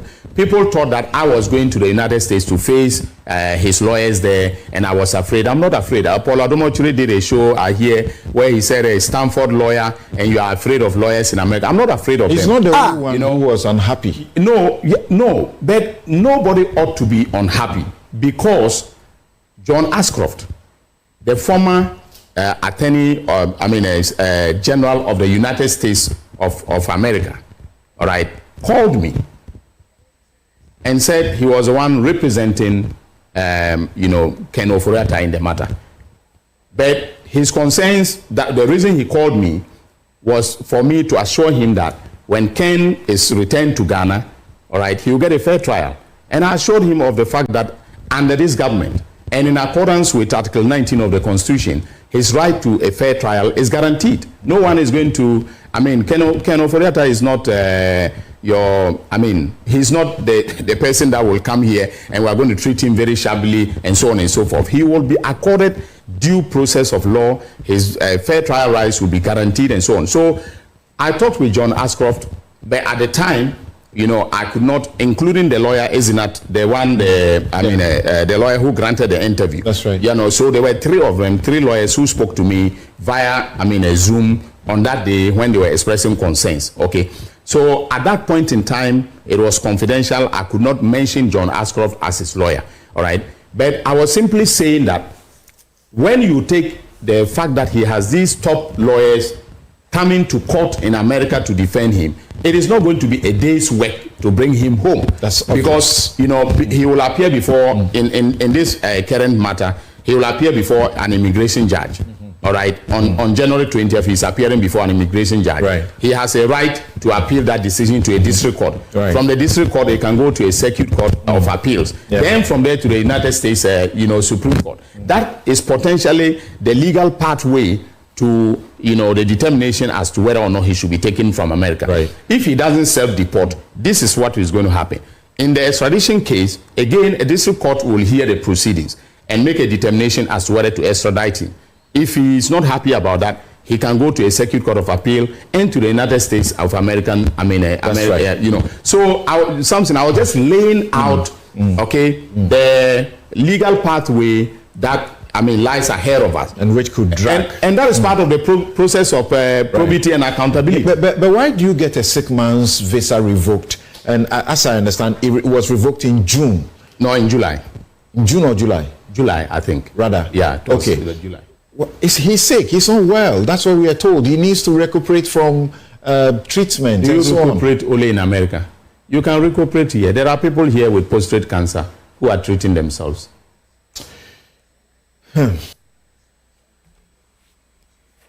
Kasongo bonawe, nobody naga.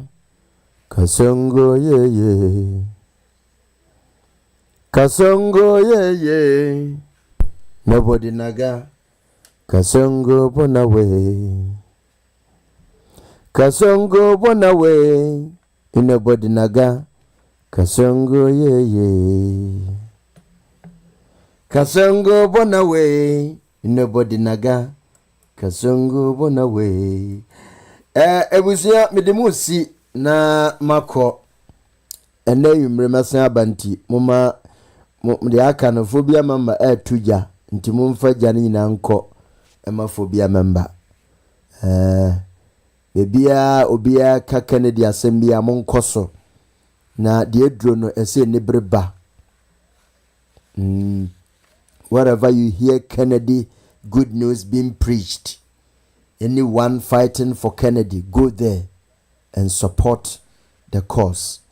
Aka in the fua eduenu baako 21 days na yedieni a witness nkonimdie kase no. Nti thank you all those supporting Honorable Kennedy, especially the TikTokers. Mu bwejuma mu amwo TikTok no. Mu bwejuma papa. Yaminshiramu. PhD TV yaminshirao. Solid TV, Strong Voice Network, we are for Ken TV, The Reason Show, a cornerbar phobia member TV, Obia. The bia yeke kakon akakakra. Akakakra bi imama bomu mbu. Mamun suro onyankopon kamo ho. Na menemise Ewurade ayewie. Akase bepie ewo nipa ni so. Nti umayemfa ahoden ne gidi into asano, and God will surely triumph. Kennedy will also triumph. NPP will triumph, and Ghana will triumph. Good morning, good afternoon, and bye-bye.